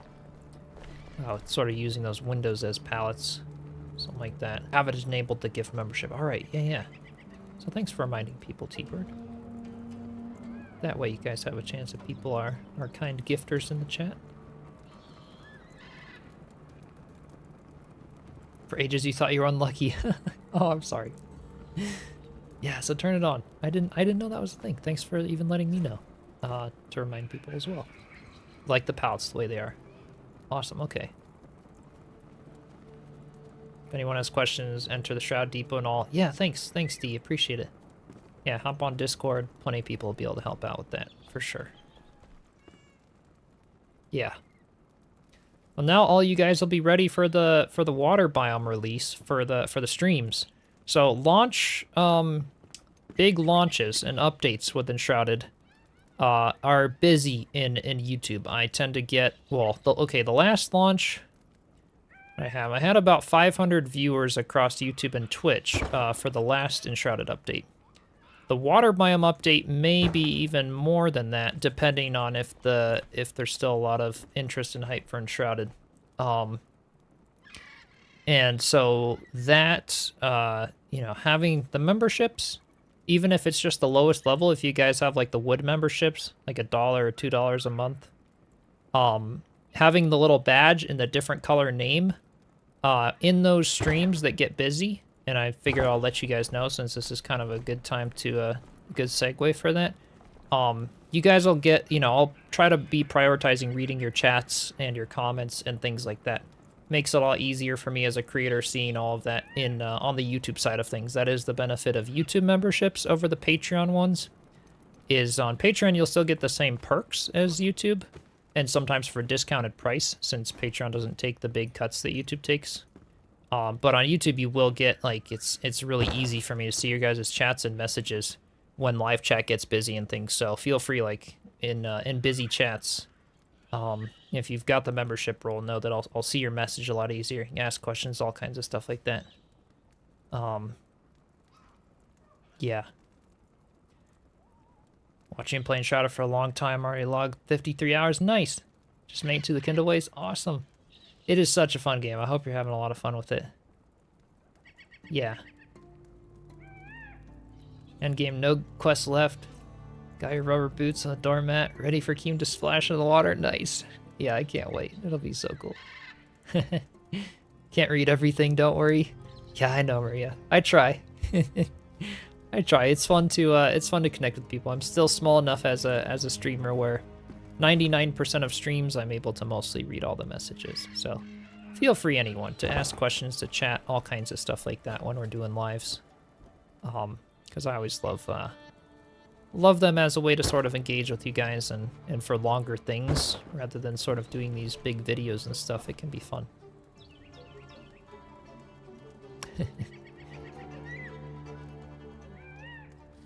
Awesome, thanks, Arksome. Windows look too flimsy to you? Yeah, for the little things there. So what I was thinking here, let me put these two barrels down, and then I'll show you what I had planned for in between them. This will look a little bit less flimsy, but I was gonna try to match the way I had it up here, where I'm gonna put these prison fence pieces in between to sort of have the metal support, which I think will look nice. It'll look a little more supported that way. So I think I had some. I have chains. Do I have prison fence pieces? I thought I did somewhere. Yeah, the light reflection, they do look really good. Yeah. Without chat, Tavern done in 10 hours. With chat, Tavern done in yeah, forever. But we wouldn't have the Tavern looking this good without chat. Because you guys have so many crazy ideas that I never would have thought to be trying, so all the experimentation on this is a lot of fun. Yeah, update 7, it'll be so exciting, right?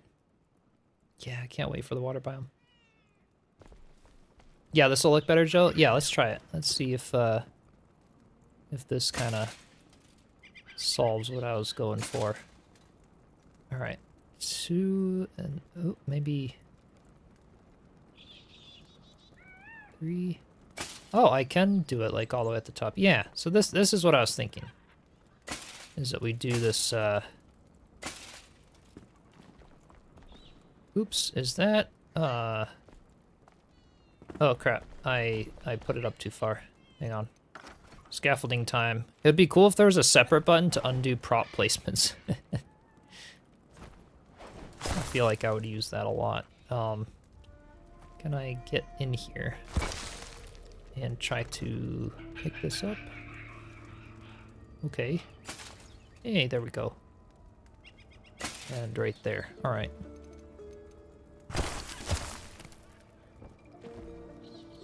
Looks perfect. Heck yeah, that'll be good.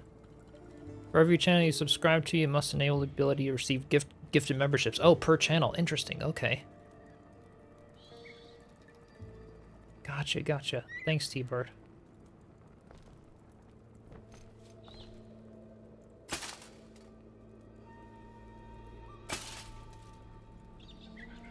Right there. Okay. Yeah, how does that look, Joe? Just a little more, like, support on the barrels. It's so cool how the light actually shines through the barrels as well. So, like, I literally only have one row of light on the bottom, and it's shining and reflecting on the second layer of barrels as well, which is really cool. So I actually don't need light, like, you guys, like, don't even know where the light's coming from, but it looks really cool. Put one of those chicken thingies on top of it, makes a good parrot. Yeah. Did I check out the minigame winners? Yeah, that happened, was that yesterday? Yesterday that the winners were picked? There were some awesome entries. Did any of you guys do an entry for it? Yeah, there was some really cool creativity stuff there. I liked the what was it? I forget the name of the one where you did the pickaxes through all the little rectangles and get blown up by the barrels if it's not the right one, and whoever makes it down to the bottom first. That was kind of cool. I liked the whole, like, race to the top, some of the parkour challenge stuff. There's some really cool entries for sure. Lots of fun stuff there. Wish we had purple blocks. Yeah, that'd be cool. That's kind of what we did in the stage. The mix of the blue and the yellow kind of makes a little bit of that. Yeah, the mine explosive thing, right? Yeah. Yeah, the fine wood fences, definitely. Those would work in between as well. Totally. Yeah. So what's the explosives? Yeah, or one of the mini games. Your favorite. Yeah, Y button, but for props, right. But it would need to be like a different undo button, because I wouldn't want it to be the same undo button, or else it would, I really like how I can place a prop and then hit an undo button and the block will be gone, but the prop stays in place. Like, that is really nice. But it would be cool if they had a separate, I don't know what it could be, maybe like P or something. I don't know if P does anything in Shroud. It doesn't, so they could map some other button maybe and get away with that. Yeah, that could be cool.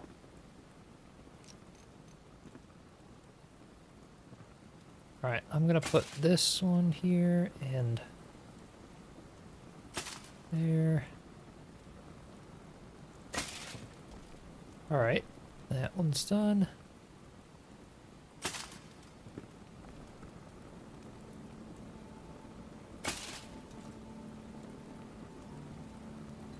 Cage was so smart and creative, right? Yeah, there were so many cool entries there. It was awesome. Wanted to, didn't have time. Yeah, some really cool builds. Yeah, same with me. It, yeah. Just logged in and exploring the Shroud Depot. Okay, I gotta check it out. I gotta check it out to have that be the resource world then that I use. Yeah, those mini builds, some really creative stuff. But same here. The summer seasons, it's busy with work, and I don't often have as much time, especially if a build competition comes up or things. But yeah, maybe I'll try to keep doing them in the future. We'll see. Good night, Maria. Thank you so much for the memberships. Appreciate you stopping by. Yeah, so grateful. Have an awesome night. Yeah, copy object button. That could be cool too. Similar to how Grounded does it, where you can middle mouse button anything and then be able to place it somewhere else. It kind of needs, like, the blueprint ability for something like that. But yeah, something that could be interesting. Okay, see the reaction to the Shroud Depot. I've never been there. Curious what you think. Okay. All right, I'll get it. I gotta change the world file name, I think, for Shroud Depot, because it's overlapping with this world. It happens to be overlapping with this world. So I gotta change that, and then when I do, I will try to load it in, and maybe on the next stream we can get my reaction to it. I'll try to go in there. Yeah. Well, they introduce worlds that are different seeds like Minecraft. Not in this game. Not in this game. This one is a handcrafted map, so it'll stay that way for the rest of the time. The reason they keep it that way is for the complex adventures and storyline of a game like this. They're not able to do that if it's procedural as much. So you look at Valheim, for example. Valheim is a procedural generation game, and there's basically a boss for each biome. There's some crypts, there's some basic questline stuff like, oh, go mine tin, go mine bronze. The rest is just free reign. Like, you get to do whatever you want in the world. It's a very open sandbox style game, which is great. But then this game, it has a very in-depth quest and storyline. You know, there's like 200 to 300 quests in this game that you can do. And because the whole map is handcrafted, they're able to craft each of those adventures meticulously and put a whole bunch of time and effort into it, which makes it really cool. So there's advantages and disadvantages to both. Lately, I have really been enjoying handcrafted maps. They just add a lot of depth to the game that I really like.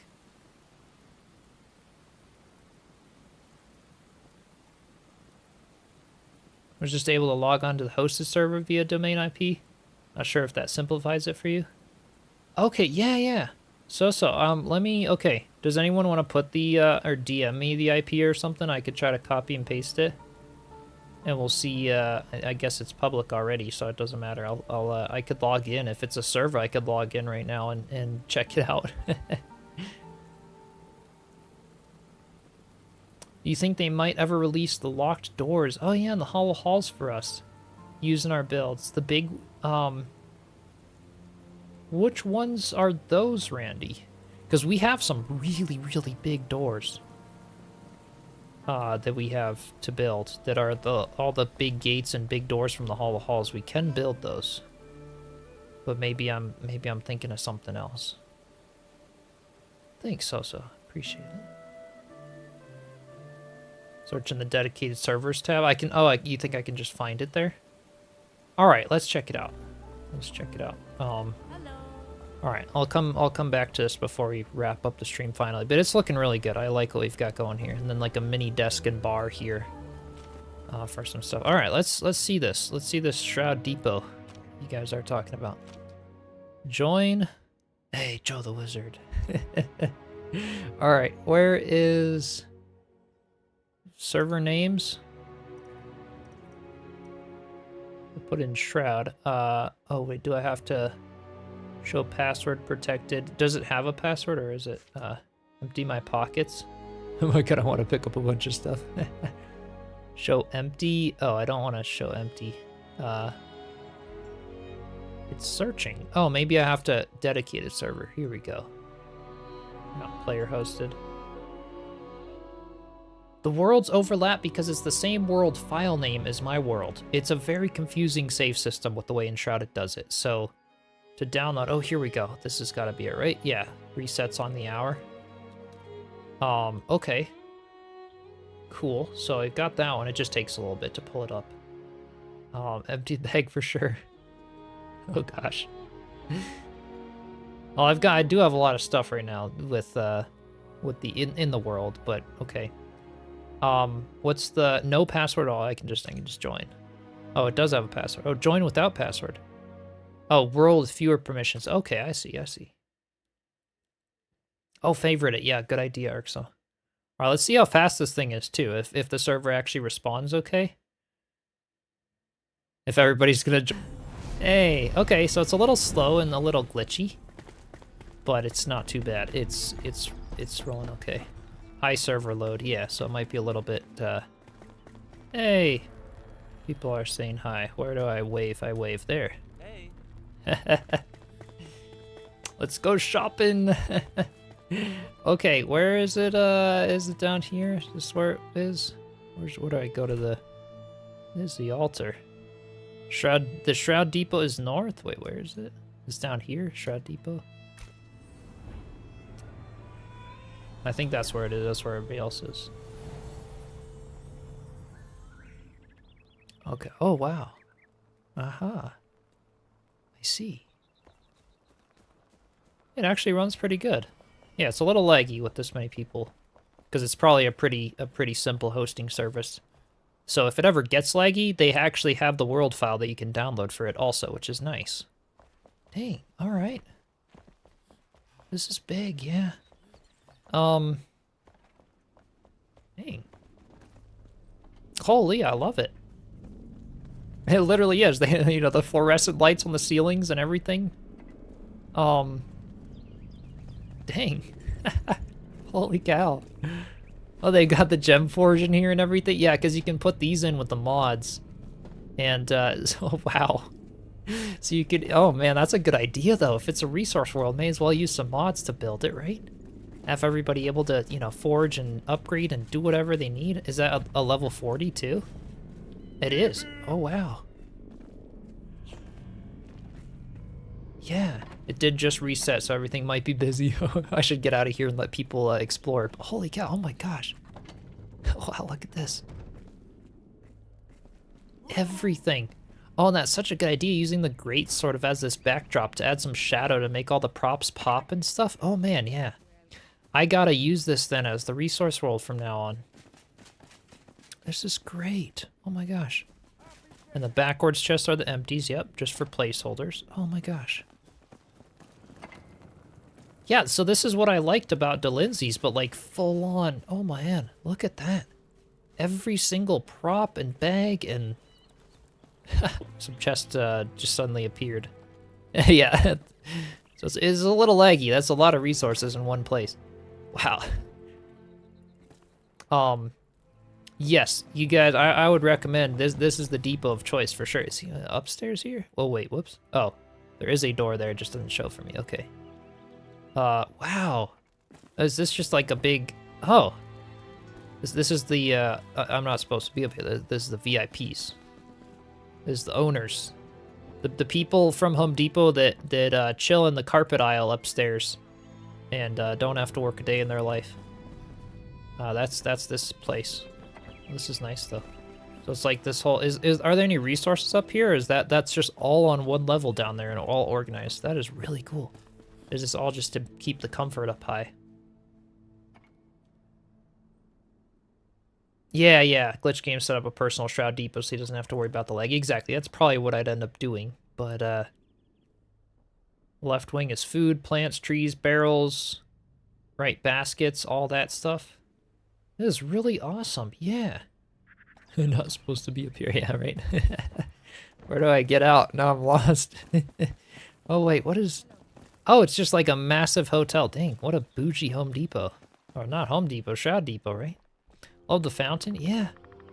It's the break room. Seriously, this is insane. So basically all the bags, props, things like that. And then where are the blocks and you know, all of that stuff. This is crazy. All the... Oh, right. Okay, I see. Wow. Oh, what does that sound? Got lost up there as well. Okay, so like the main thing. So this is the... What was it? This is the right wing. And this has every bit of, like, even all the newest stuff. All the fertile soils. Oh my gosh, they have everything here. Wow. And like the little torches in the blocks. That's awesome. Wow, this is awesome. And you know exactly where your stuff is. Like, oh, I want this roof block. It's all just going to be a massive chest. And you can see there... Oh, wait. I guess, yeah, they're a little grayed out. It's definitely a little laggy here. But that is so cool. Holy cow. So you know where you want to go for blocks. It's in terrain. Every block and terrain. Everything over there. Go to the right wing for blocks and terrain. Yep. And then all the way over here, what's this going to be then? This is going to be some other really common thing. Oh, yeah. The garden aisle. Oh, they actually like full on. Oh, my gosh. It's full on Home Depot. It is. Everything seed-wise. Oh, I love it. It's so well laid out. It is. It is. Really cool. Yeah, well done to the creators of this. I don't... Who did this? I know it's like said in the Discord somewhere. Yeah, I have nothing to do with this. This is awesome. Crazy cool. And yeah, I can see how like making a modified version and putting it like on a local save could be really cool.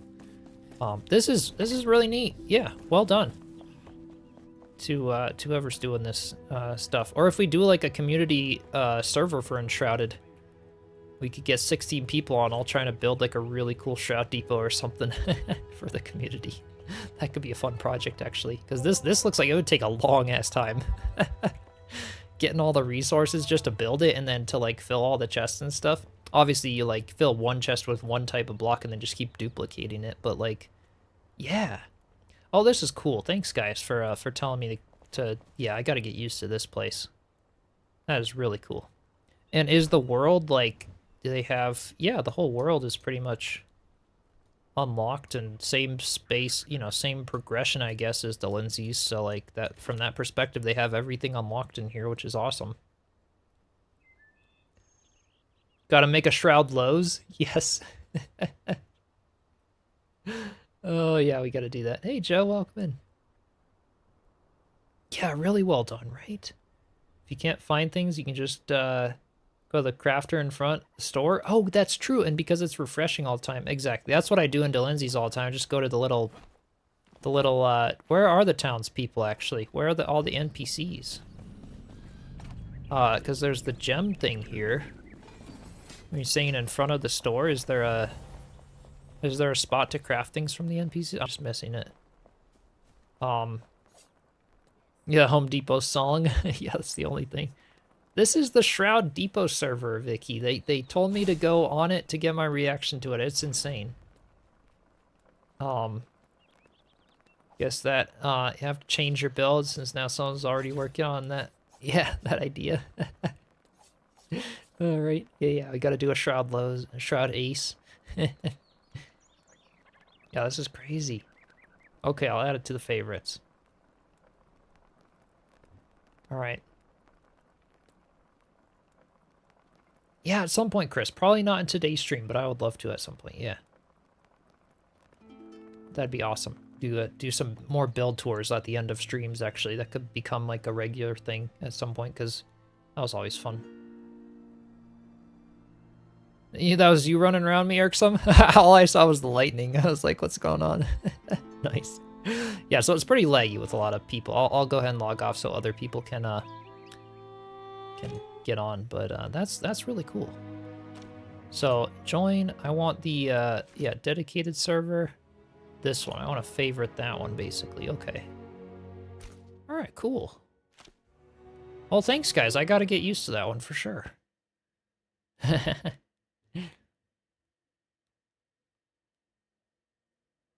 Grab a couple of 2x4s, bag of concrete, and a garden hose for you. Heck yeah.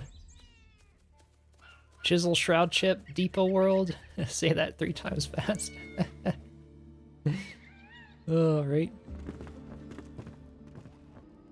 Chip and Ship, Oasis, Shroud, Depot, Lowe's, Ace. The Oasis. That could be funny. Yeah. It's always out. Search Mega Enshrouded. Okay, cool. Yeah. Oh, okay, right click when you walk out in front of the aisle. Gotcha. So it might just be a little like glitched out there, but that's cool. Yeah. Awesome.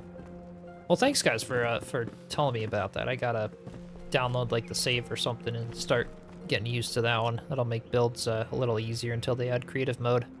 They will be adding that though next spring, if any of you don't know already. Creative mode will be coming to Enshrouded, which will be really cool. I'm looking forward to that. Do some big builds and stuff. All right, let's do be that. We'll put a bunch of bottles on the shelves. I kind of like this. Do you guys think I should go up one more barrel? I could stack another barrel on top of these, but I'm thinking just 2 high so that they're at least accessible. Because we don't have a Shroud forklift, right? So... You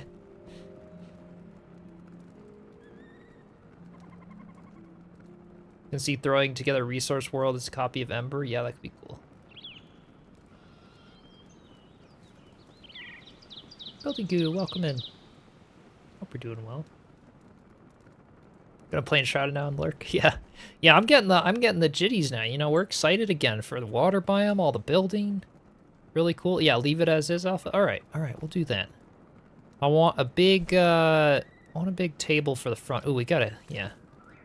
Have some standing barrels and all that stuff too. Let's do a standing barrel on the edge there.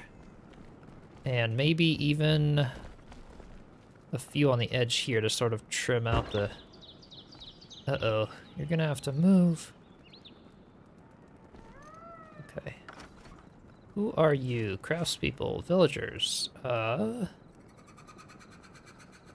Not Corey, maybe? I got it right. Yay, okay. Put some of those down. Let's get a bunch of these as well.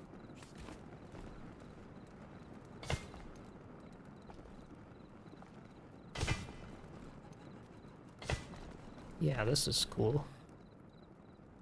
Oh.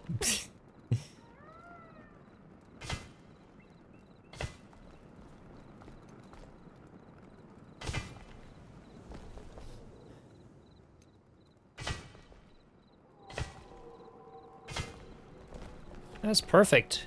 Yeah, I got a nice looking room here. Once we get all the chandeliers and stuff done, this is gonna be cool.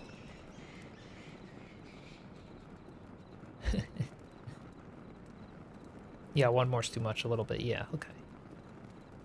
Found your videos recently and completely hooked. Was thinking about making a magical-ish castle-like settlement. I have the techniques to do it. Heck yeah. Well, I appreciate you stopping by, Diego. And welcome. This is definitely, I love survival building games, so you'll find a lot of that on the channel for sure. Let's get some bags now, some grain sacks. Gotta put some of those in this little corner here.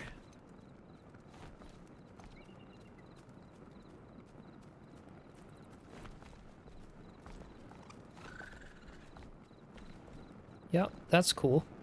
Should do like a full shelf of these things too, maybe like over here or something, or in the middle of the room, just like a pile of them. Yeah, this is cool though. I like it. And then we gotta do another clutter session soon to finish off this tavern. I'll do maybe one more stream of trying to do this whole front desk area, and then we'll gotta do a clutter session, another clutter session. Yeah, that would be fun. Have some people on and deck this place out. Put a bunch of wine bottles and things over here. I gotta have the little bar, just the rustic little bar, something simple here. And I can't remember if it was the carpenter that gave that or the workbench. I gotta go check. And boogieing on the shelf. Yeah, the lighting does look cool. Oh, we got that. Yeah, right here. The wooden tavern counter. I don't want something super bulky, so for this, we're just gonna go with that. I think that'll be good.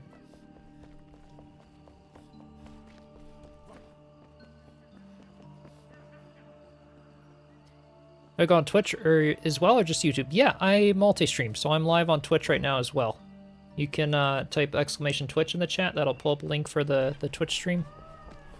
If you're interested. The main platform is YouTube for lives and streams and stuff. But yeah, I multi-stream there as well for, you know, when Twitch drops happen, all that good stuff. I'm usually always live on both. All right, so I want to get that tavern counter down here. Just climbing all the way upstairs. I'm always used to going upstairs. I'm like, no, we're decking out the basement, so. All right. Let's do something like that, to where you can, ooh, that's a little, is that okay? Maybe a little farther out. Yeah, there we go. Now we can easily get back here, have that. I could put a couple of stools there. Yeah, I should make some, or actually, what about the barrel tops? Yeah, these things. Could those be stools?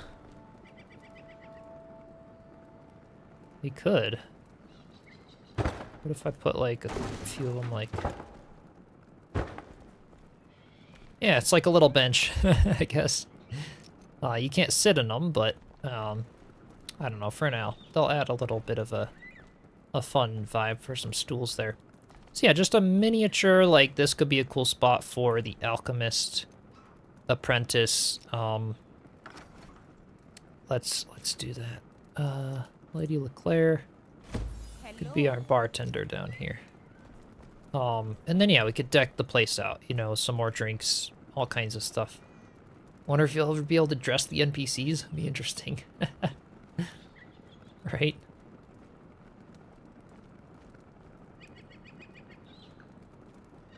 So yeah, Lady Leclerc will wander around in here. We'll have to deck it out, put more shelves. I think the lighting's pretty good. I kind of like just the little candles being low here. And then I think exactly how I did the chandeliers going down here, doing some chandeliers in the ceiling here would be a good thing to do. And then, yeah, if anyone in the clutter party wants to try to have a go at building a claw machine, we could try to build a claw machine in this little area. I'll leave that space open for somebody to be creative. So yeah, I think another stream of trying to do this front bench thing here, I think that will be, yeah, it's probably a good stopping point to this one. I think I'm going to put some rugs. I was just thinking if people are sort of standing and stuff, I was thinking a couple of rugs in the aisleway here. It could look nice, just to add a little more something to the floor. Yeah, I think that'll be good.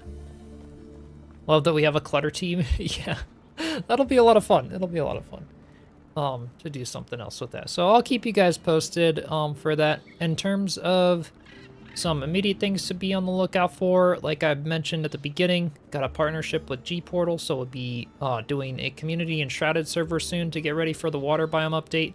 That'll be super exciting.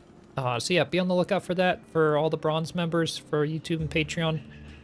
And then I will be doing an Asuka stream for their 1.0 launch, at least announcing that a bit, and doing another giveaway. So that'll be coming up. And then, yeah, another Tavern build stream. I want to do a full, like, Enshrouded, like, let's just talk about the water biome stream.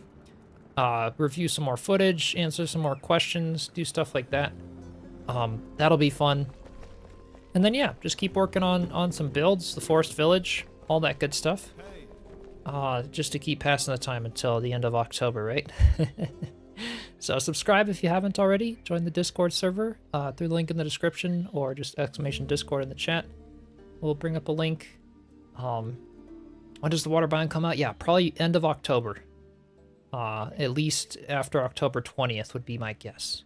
They could surprise us with something different, but I have a lot of stuff to back my guess of end of October, so I'm thinking sometime then.